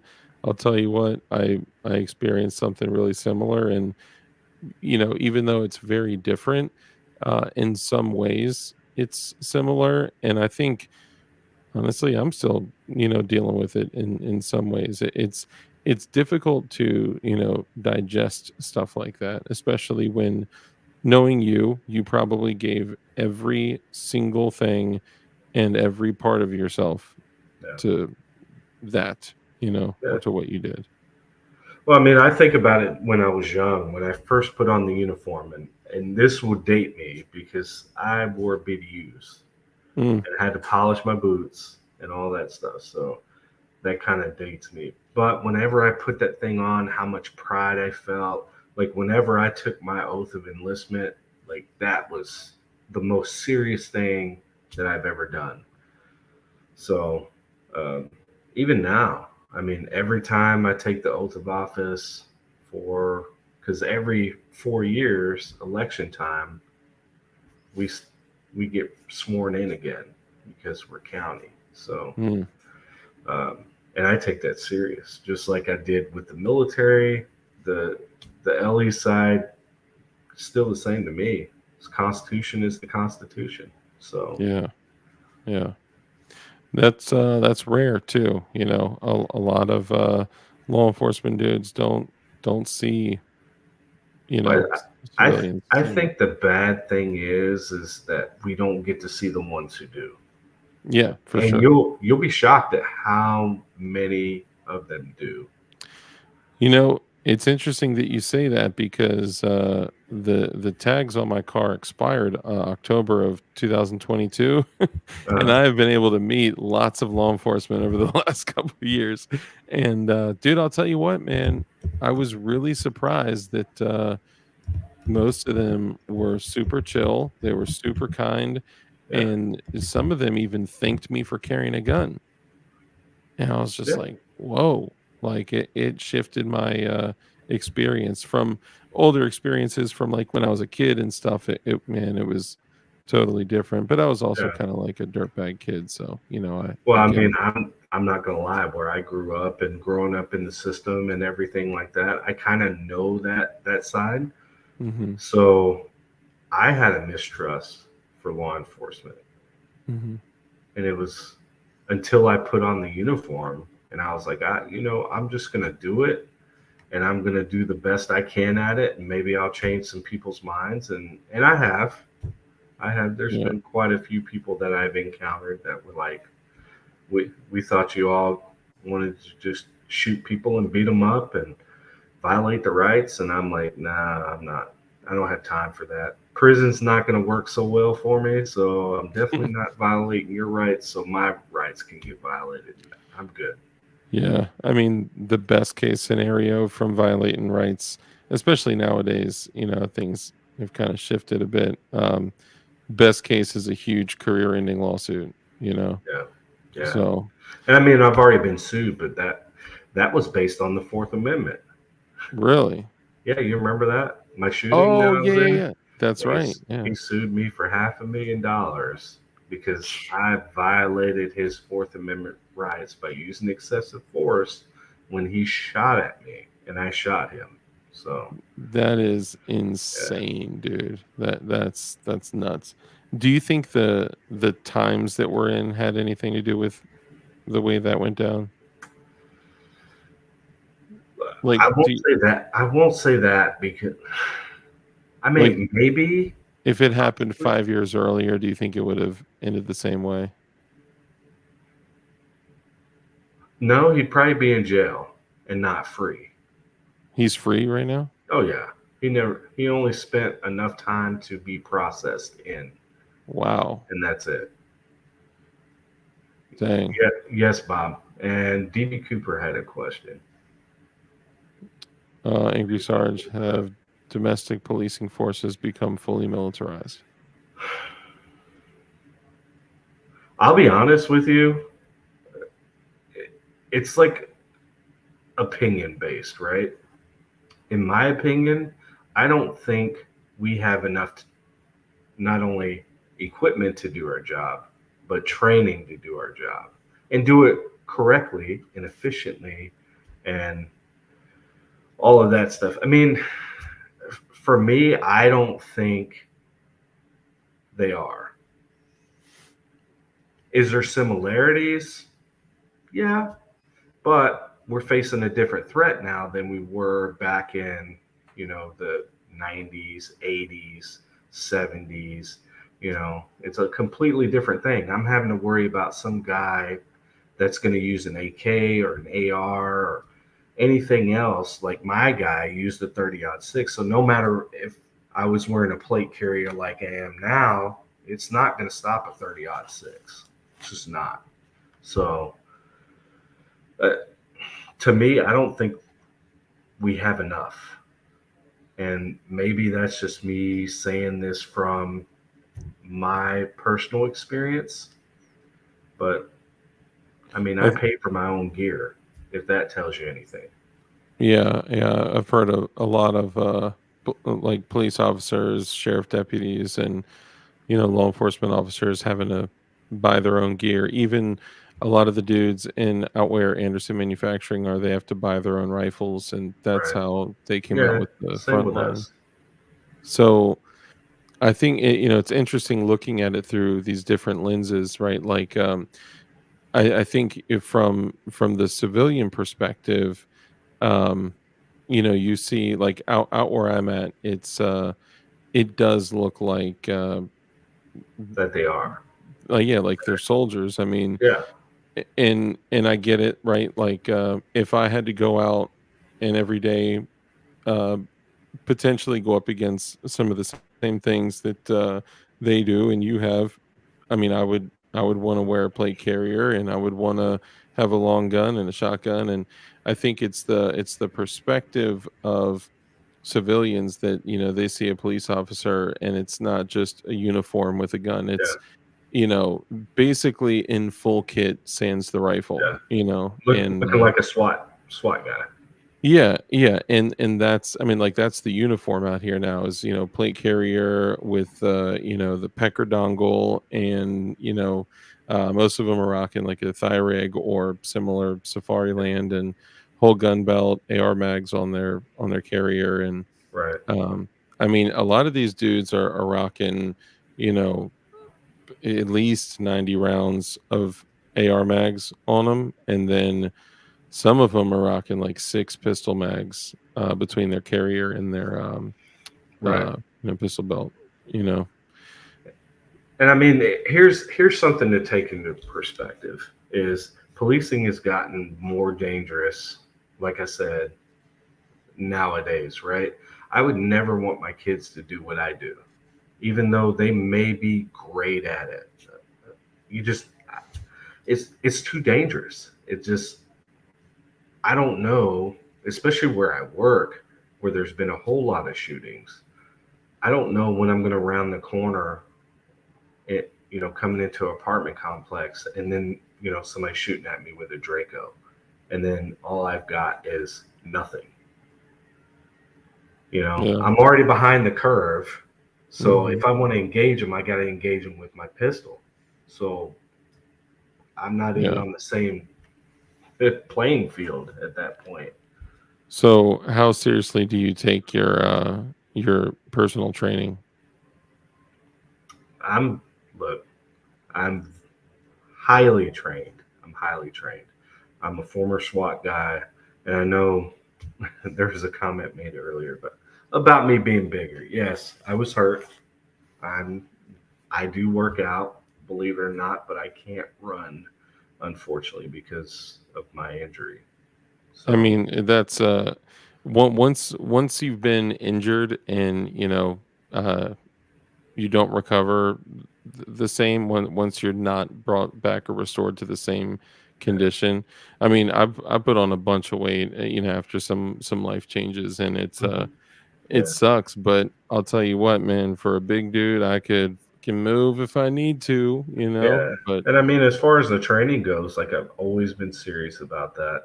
I stockpile rounds, I go out and I shoot, I train. Um, if I'm not shooting live ammo, I have a mantis. So I run the nice. Blackbeard and all that. And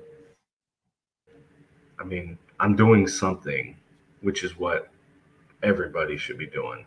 Yeah. And the hardest part is I'm looking at trying to be the firearms instructor for our agency so I can change some of these. Well, you just barely passed qualification. Well, Yeah. we don't need that in this job. We don't. We need competent, professional people that can go and do the job, not just somebody who's filling the shoes because we can't get people hired because nobody wants to do the job. How many times do y'all have to qual each year? Just once, man. Once a And year. and I will tell you, I can shoot it blindfolded.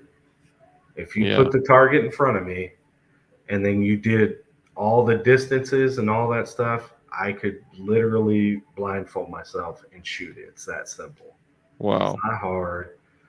They don't make it difficult. So, and that's what I'm trying to change because I'm coming from a more tactical background. Mm-hmm. So, we'll see. Yeah, I mean, a lot of it, it's time on task. How much time do you have behind your gun? Yeah. And I've been a lot. I've been a yeah. lot between the military and law enforcement. I mean, think Mm-hmm. about it. Combined time, I've got 37 years combined time between military and law enforcement. Yeah. Yeah. Yeah. That's. I mean, it would probably be most appropriate for you to do the training for those dudes. Yeah. Because I mean, if they're only having to qualify once a year, Once a year. That's it. I mean, that's And then crazy. having a boss that when you try to get these people in for, let's say, a red dot pistol transition course, right? Or Mm-hmm. patrol rifle course or asymmetric gunfighter, something to get people used to. If I get into a gunfight, where is it going to happen? I'm either going to be on scene in somebody's house or apartment, or I'm going to be fighting around my vehicle. None of these guys know how to fight around their vehicle. Yeah. So, yeah, Yeah. it's very frustrating.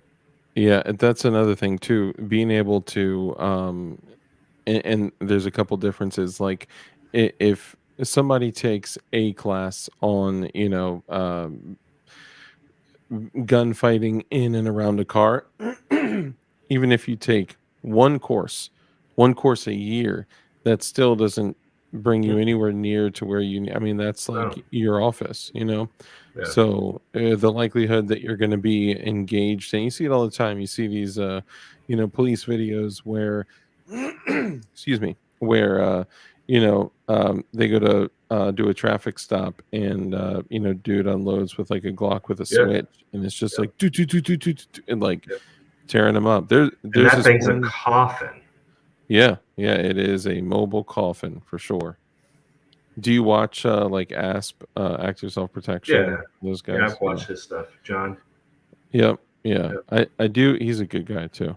I do like a lot of people don't like him for some reason, but I mean, I find value in anything, in any opportunity where we get to see an exchange of gunfire. There are lessons to be learned, whether it's civilian or law enforcement or military or anything. So yeah, these people being like, "Oh, well, I don't like John because of this," or John always tries to preach to me, or this or that, or he talks about mental health. Does that mean he's anti to it? Clearly, he's not anti-gun. With him encouraging everyone to care. You know what I mean? Like, right. regardless of what people say, think, and do. Yeah, if they're like companies, okay, like Benchmade, yeah, you know what? I don't support Benchmade anymore because they have a side hustle of, literally chopping up guns for law enforcement and they donate to a lot of anti-gun lobbyist groups and stuff like that. So Right.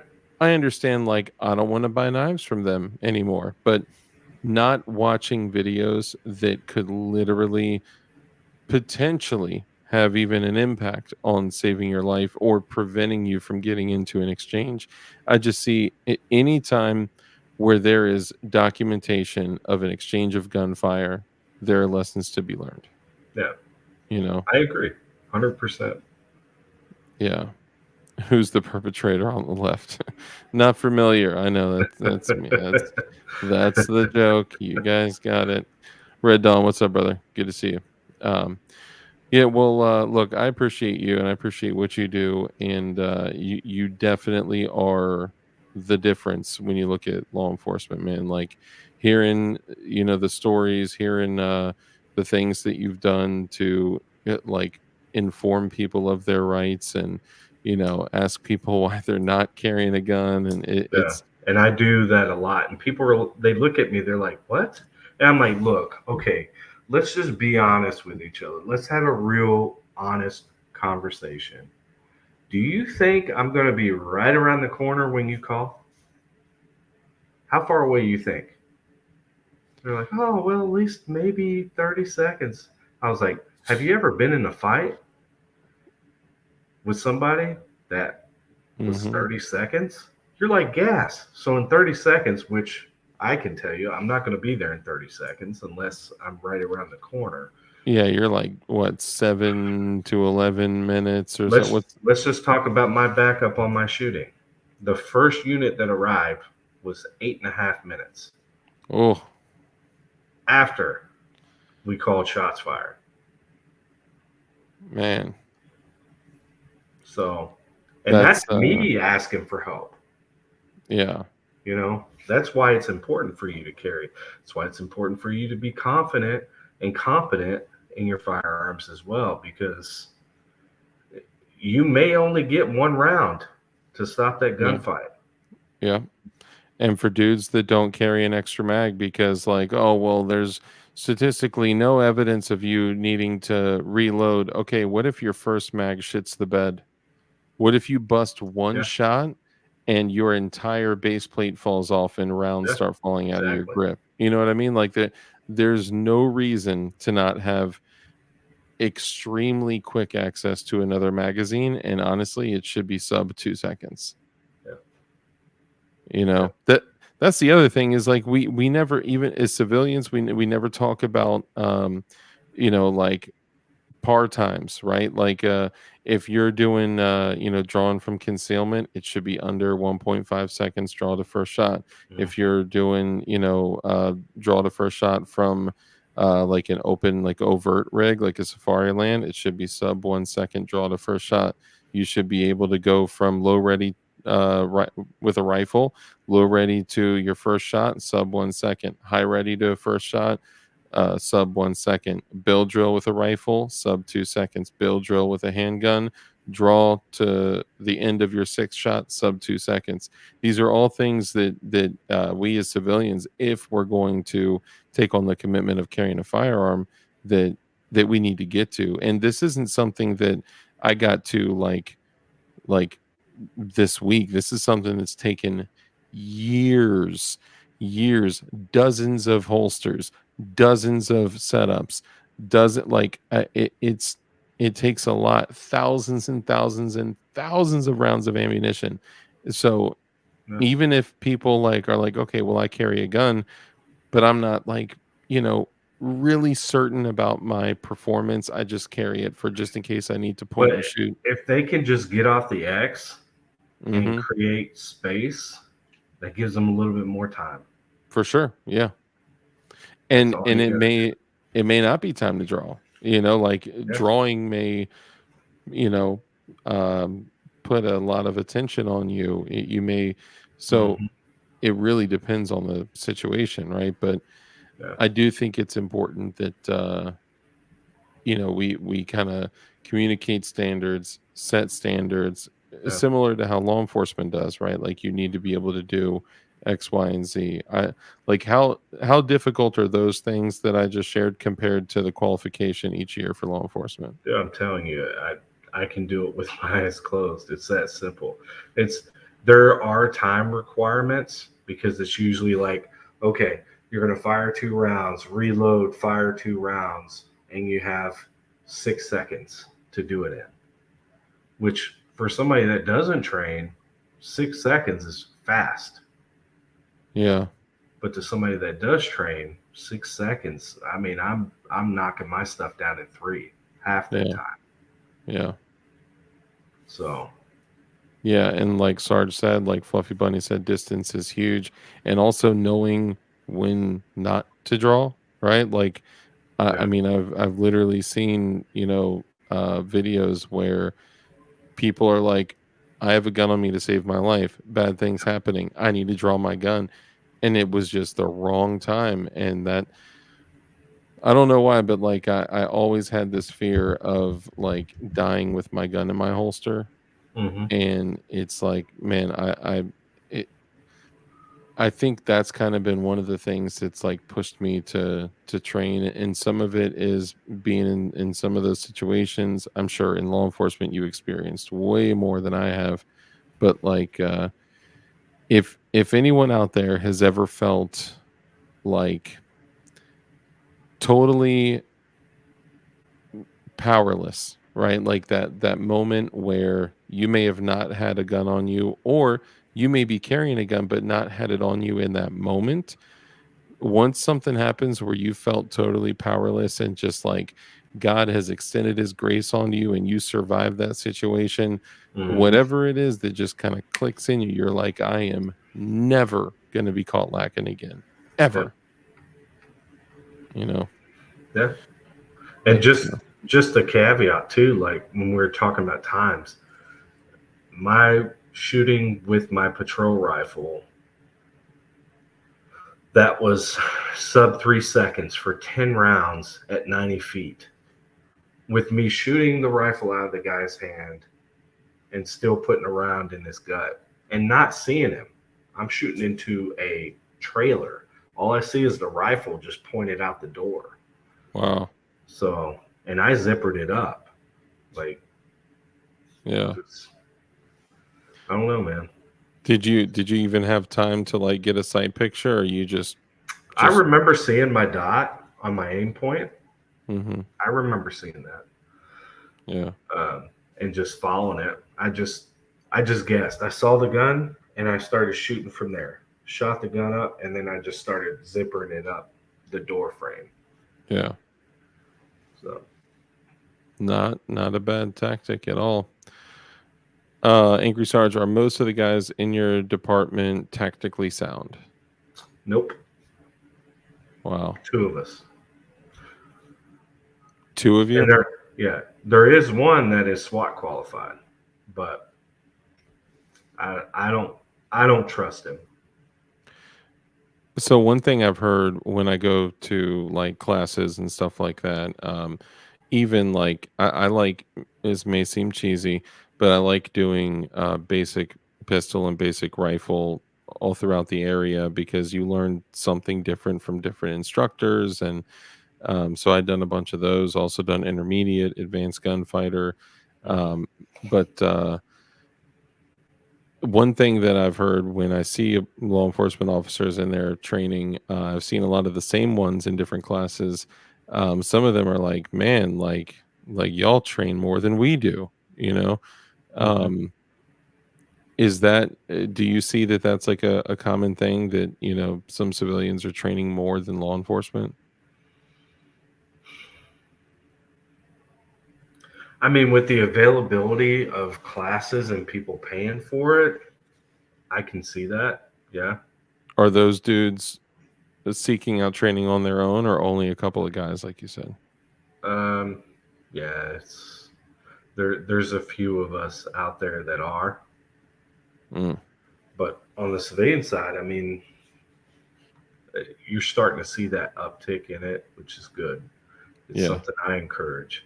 And whenever I go to a class, I'm just a student.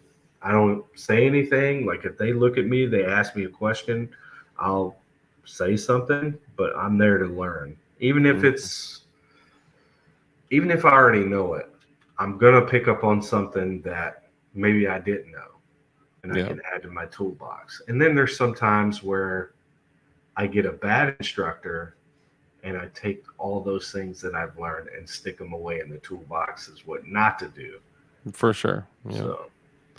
So This is a good point. Z says a person who is fatally wounded or fatally shot can run and still do damage to you. yes, Distance is key. Absolutely. there's a video on that where a deputy, the guy had a stick and he was swinging it, and or it was a pipe or something. And he's swinging it, and the deputy plugs him, I think about 8 or 10 times with a 45, and it doesn't drop him. I saw that Until the video, end. man. Yeah, the taller guy. You Yeah. remember that? Looked Yeah. like the It looked- monsters.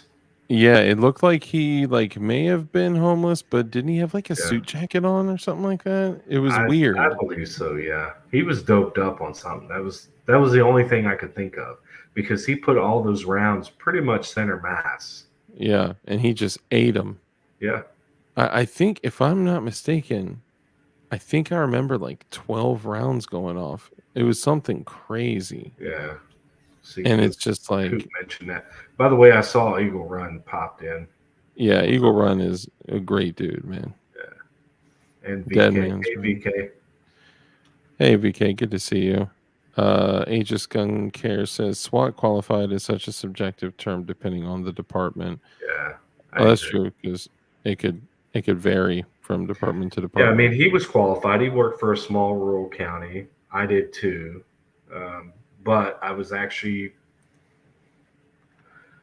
I benefited a lot because I had worked for a lot of other agencies beforehand, plus military. So I would say I was maybe a little overqualified for just a plain team member before I Yeah. started as a team lead. So Well, I would definitely encourage all the civilians out there to seek out as much training as you can, and for all the feds listening, you guys should make sure that you continue training as well, because us dirty civilians are are definitely doing it too.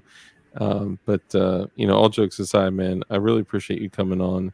I know you're a busy man, so appreciate you coming out. And it was really good spending time with you and Panda, and even obviously the 2A boys, the 2A dad, the whole 2A family. yeah. And I had Ron, a whole clique that I had. I was like, man, I feel like I'm important I know, right? because I don't Ron know from anybody. Aegis and his wife Shelly, like Yeah. everyone was it was really cool to spend time with you guys, man, and I appreciate that. Yeah. And I appreciate what you do, even though I know, a lot of people in the civilian world may not. I appreciate what you do. I know it's Yeah, not. and I can't even say a lot. There's like a very small percentage, and I'll say more on the conservative side. There's a small percentage that don't like us. Maybe on the other side, we're not accepted very well. But I mean, look, Yeah. people fuck up. We're all humans. I'm just gonna be honest with you. I'm a human being. I'm gonna fuck up, and Mhm. if my cussing offends you, I'm just trying to lay it out, keep it real. But No, you're good. um, I think the one thing we got to remember is that there is a human being in that position, and when Yeah. they make a mistake, we got to hold them accountable, regardless of who they know or what they do. They need to be held accountable. But at the end of the day, we're just people, and I make mistakes on calls. I don't make egregious stuff, but I've made some bad calls. So Let me ask you this. Now, this may, forgive me, guys, this may totally change minds out there, but Derek Chauvin, should he be in jail right now or no? Oh, that's so tough, man. I I think he fucked up. Just keeping it real. I think he fucked up. But do Okay. I think he's prison bound fucked up? I don't think he is. Yeah, I don't. agree. I don't think he should be in jail. I mean, I think that there's a lot of elements to that people don't, aren't in most cases going to take into consideration. So, like, for an example, for any person over the age of like 30, 35, if you lay down like in your house right now, this is going to seem weird. Go lay down on your floor, flat, like on the floor on your chest. Put your arms behind your back and sit there for a full minute, and you will feel short of breath Yep. and you'll feel uncomfortable. And that's just the way. That's one of the things about getting arrested. It sucks. Yeah. When you introduce opiates as a person that's in recovery from being an addict for a very long time, um, using opiates, and I just saying this coming up November 5th, I will have 14 years clean. Dang, that's crazy. But using opiates drastically reduces your ability to breathe in a reasonable rate. It reduces your oxygen intake and your respirations altogether.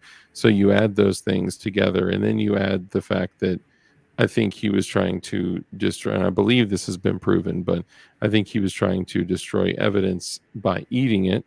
And he ate a bunch of fentanyl and speed, methamphetamines. And then you add the fact in that there was no supervisor. Yeah. Right. There's no supervisor there dictating what's going on. Yeah. And the lack of training. Like even when I arrest people, I'm not keeping them in a fucked up position. Even if they're fighting, I'm going to try to, at least keep them to where they can still breathe in a sense. You know what I mean? Yeah. So yeah, there's a whole big, he fucked himself on that. And I'm not saying the officer. Yeah. George. Yeah. Really put a lot of stuff on himself on that one. I think that if everything was the same, but if he just laid on the floor cuffed without anybody on him at all, we still would have had the same result. Oh yeah. I mean, time would definitely be the factor that finished that one. For sure. And I do think that well, like I said, there's a lot of different elements to it, but I do want to acknowledge that I think George Floyd has been clean for over 4 years now too. So I'm tracking. Yeah, I'm keeping track. I may be wrong in that. I'm losing track of that joke, so sorry. But anyway, I mean, I was just curious because there's also some weird stuff about that. Like they had a relationship prior. They had done security at that building together. There was possibly some stuff going on with counterfeit money between them. The dude's brother-in-law was first on scene, then called Derek Chauvin there on his cell phone, not through the radio. That it was weird stuff. I don't know what else. And then Derek Chauvin also has a lot of properties all throughout the U.S., which is strange, which does kind of go in line with like if there was a counterfeit thing going on. I don't know anything about that. I'm just saying. But either way, I don't think he should be rotting in jail because it seems that in most cases he would have been let out, but because of who it was and when it was, I think that's why he was. I mean, I think that's why my shooting never made the headlines. Yeah, because let's just be honest, he was a white guy. Yeah, and I was a white guy. So nobody cared that I shot a white guy that was high on dope and alcohol. And isn't it crazy that I think it's like, what is it? I forgot the exact statistic, but it's like you're more than 2 times likely to be shot by police if you're white. Well, more than 2 times white people are shot by police. But either way, it's like it's not. I don't think many reasonable people think that police are hunting black people, right? It's people that people like us usually disagree with, have opposing views with. They kind of think that stuff. So, but I had to ask that question before we ended there. I was just curious. Yeah. But as we wrap up here, you can feel free to have the closing words of wisdom or any type of closing quote or fatherly advice, whatever you want to end on. It's totally up to you. No, I mean, I think I've made a pretty good point about carrying a firearm, why it's important. So I hope y'all take that and use it because it's very important. And you've got a lot of great comments that just keep popping up here, by the way. Lots of great comments. I'm kind of reading, so yeah, yeah. But I mean, on that, I mean, like, I want to finish the goals thing and say that I had a great time. Was it worth it? 100% yes, it was worth it. I got to see people that I talked to online, I talked to over the phone. Um, those relationships that I did have with companies were even more solidified because we were able to come together. I met some awesome new people. It just, to me, it was just overall the best event that I've been to since I've been doing this. So yeah, I agree. I concur. Yeah. So Yeah, it was awesome, and I would definitely do it again. Look forward to doing it again next year, and getting to hang out with you guys and all yeah, the even my companies. dad's like, we got to go again, and we made it a whole Yeah. game. It's like, find Angry Sarge's dad. Yeah, it was Where's like Angry Sarge's dad? That was like the thing of the show. So yeah, it was like where's Waldo? yes, yep. With my GST9. Dude, I actually still have a GST9 sitting here, the white one that I still have not built out, man. I got to do that, and I got to film it for Freedom Crew University because you guys know we're both instructors at Freedom Crew University. Yep. So if you guys are not a part of that, I don't know what y'all are doing or where you've been. Mike McClune the Goon, what's up, brother? Good to see you. Thanks, DLD After Dark, Angry Sarge, and Mr. Snow Makes for the show tonight. And thanks, chatters, for being here tonight. Have a safe and blessed Sunday. Appreciate I that. saw your mess or comment. Sorry, I can't speak right now. Kurt24, I appreciate you being a part of that giveaway. I'm glad you won something. So thank you. That's awesome. Oh yeah, I see that. Thanks for the swag you sent me and giveaway. That's nice, man. Yeah, and I've had Appreciate you, BB. a couple people are really wanting you guys to come back on Talking Trash with Panda, because I don't do shows on Fridays and every other Friday. So you gotta work on Panda. I will tell you, the hardest part right now is I work so much. I work 6 days a week. Today is my only day off. Wow. And then I'm trying to do content and all this other stuff and trying to grow the brand and then help other people out. Like, that's my big thing. As MGB says, that's my niche, is bringing people together. So yeah, it's a lot, man. Yeah, it really is. Yeah, and I would encourage you guys too, because Sarge does put a lot. You probably put more into helping others than you do into your own stuff. Yeah, you know? I always forget about, like, even goals. I was like, hey, let's put this person with this person. Hey, y'all need to talk. Y'all need to do business. Y'all need to do, like, I'm just doing this, and then I film videos for Panda so he could make some kind of content out there. I only did one video for myself. One. Yeah, it's crazy when that happens. I did not get the level of content that I needed to or thought I was going to, but things get crazy, things get busy, and I kind of in a similar way was introducing people. I was introducing like Flood Munitions with Anderson and these people with Gideon, and it feels good to help people like that. So I appreciate you being a positive influence on me for me to help others too. I appreciate Well, yeah, that. I mean, believe it or not, it takes us as a whole, man. We cannot get past all of this bullshit without each other. Yeah. Facts. Just period. We can't. Yeah. And it doesn't matter what you do. I don't care what you do. I'm very much, equal opportunity when it comes to, being a part of anything. As long as I'm not going to go to prison, because I'm I'm a cop. I'm not going to fare well in there. I'd like to keep my rear area secure if I can. Yeah. So, hang on. I need help with brand building. One day I'll pick your brains on that. Who are we talking about? Range Minded Podcast. Are you talking? Are you talking about talking to me. my Discord or Sarge's Discord? Or before we go, I'll make sure you get in contact with who you need to. Yeah, Caleb's telling him to join mine. Oh, okay. All right. Cool. Well, if there's ever anything I can do to Range Minded Podcast, let me know. I'm sure Sarge will take good care of you too. Yeah, we're all here. I mean, you're on his podcast, you know. Yeah, man. Seek out the darkness. Seek the darkness. All right, guys. We'll wrap it up here, man. I just want to say thank you guys to everyone that came in and hung out, and make sure we support Angry Sarge too. Where is the best place for them to support you right now?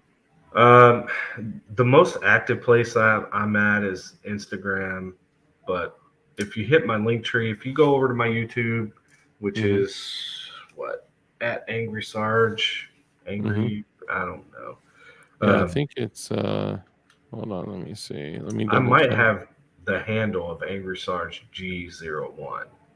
I'm pretty sure I do. But if you go hit up that, I've got a link tree in there. You can find all of my stuff, my Discord. I'm on X. I'm pretty much everywhere, but I'm not active on Facebook. So if you message me on Facebook, I'm not there. You ain't getting.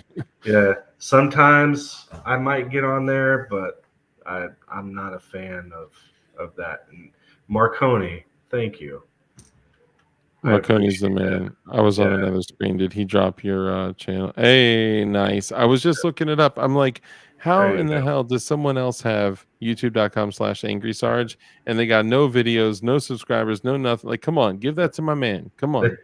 No, and I appreciate it. I do have merch still up if you want to support me, which, by the way, really quickly, you can win money.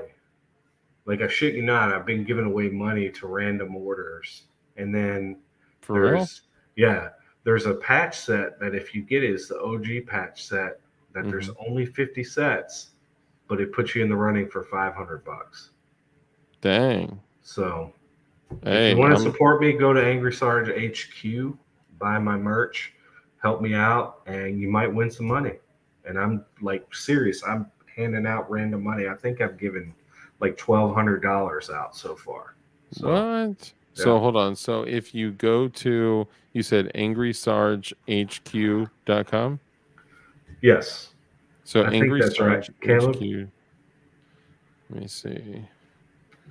I think he knows. Yeah, I have a private link for that, Bob, where you can get this at I won't say wholesale price, but yeah, that's a patch. It's sewn on.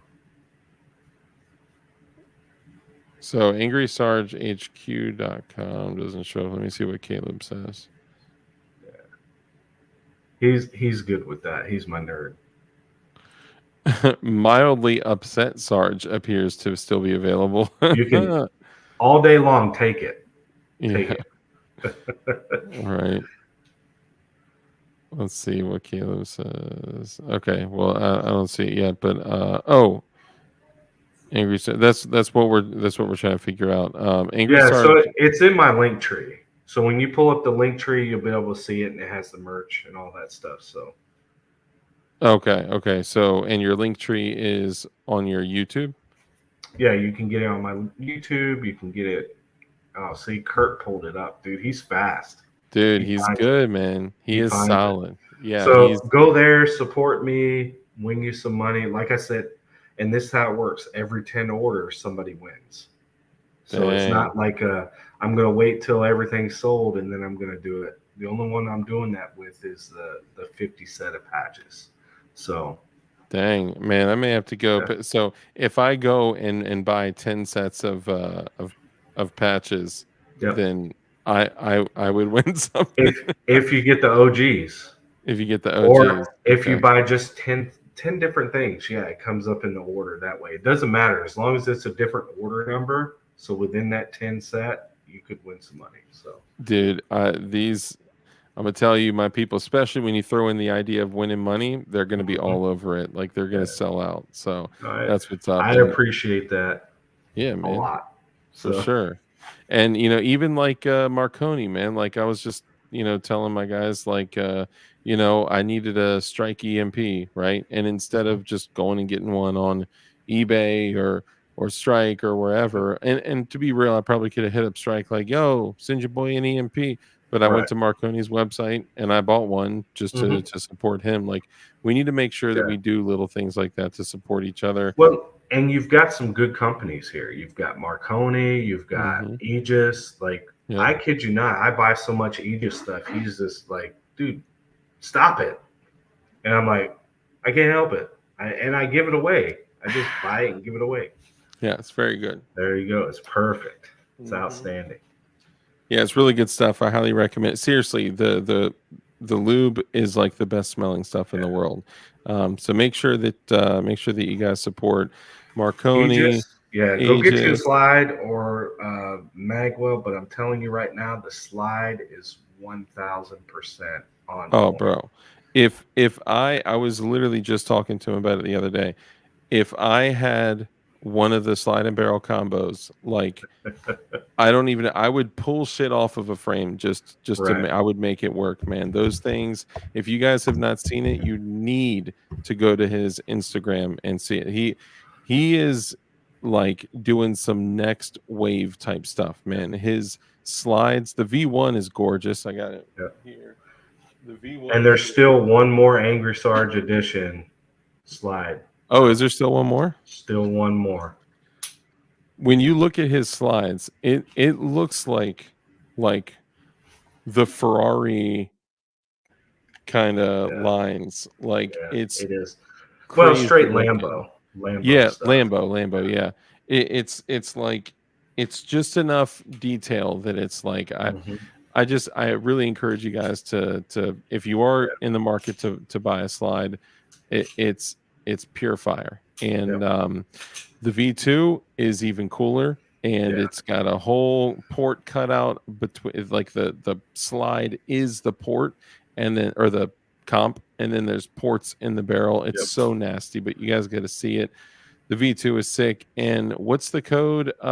Drop the code again, Marconi. It's like Marconi Summer for 12% off or something like that. Or it could be Summer 24. Just I don't remember which one it is, but do me a favor and Marconi, drop that if you can. Thank you, Kurt. Kurt's killing it, man. That's awesome. Yeah, DB. Let me tell you, I've tested it and I've run a ton of ammo through it. So I'm still trying to figure out how to make it all work with every grain, so that way it does a one for all. Or if we can't, then I can say, okay, if you want to run 115s for training, run this spring, or run this spring for anything that higher than 115. So I'm still trying to iron that piece out, but that's the info I want to give you guys. Yeah, he said Marconi Summer. Yep. Okay, dope. Yeah, make sure we also support Aegis. Use code DARK for Aegis. Make sure we support like tack knives. So I literally left these right here to support the boys. Dude, these new knives that they're coming out with. This is the Prism. This thing is nasty. If you use code DARK, you get 20% off. They're just gorgeous, man. He's done an excellent job. And they're actually including their customers more in their manufacturing process now and asking for feedback and ideas. So that's really cool. But if you use code DARK, you get 20% off. Oh my goodness, Gideon Optics. I'm literally wearing their shirt. Gideon Optics, if you use code GLOWIES, you get 10% off plus free shipping. And Goonbeam, if you use code DARK for Goonbeam, I mean, bro, his new stuff, I wish I could show you the new pistol light. His new rifle lights are nasty, and his new pistol lights are sick, but I can't show you that because it's literally on a pistol. You got 3 modes on the EDC thing. It's crazy. It's got a just insane hotspot, and you can save money with code DARK there too. So sorry, I know it's like a whole pitch, y'all, but I'm just saying we need to make sure that if you are going to buy a flashlight, support the homie. If you're going to buy an optic, support the homie. If you're going to buy a knife, support the homie. We got to take care of each other, and also make sure that you get some of Sarge's stuff too, so you can get entered to win. Yeah, I appreciate it. I have a code with Aegis, but use Darks. Oh yeah, and I don't even know if Dark is still active, so feel free to use Sarge's too. So, well, if it's not active, we'll make sure it happens. But until then, if you need to use the code, just type in Angry Sarge.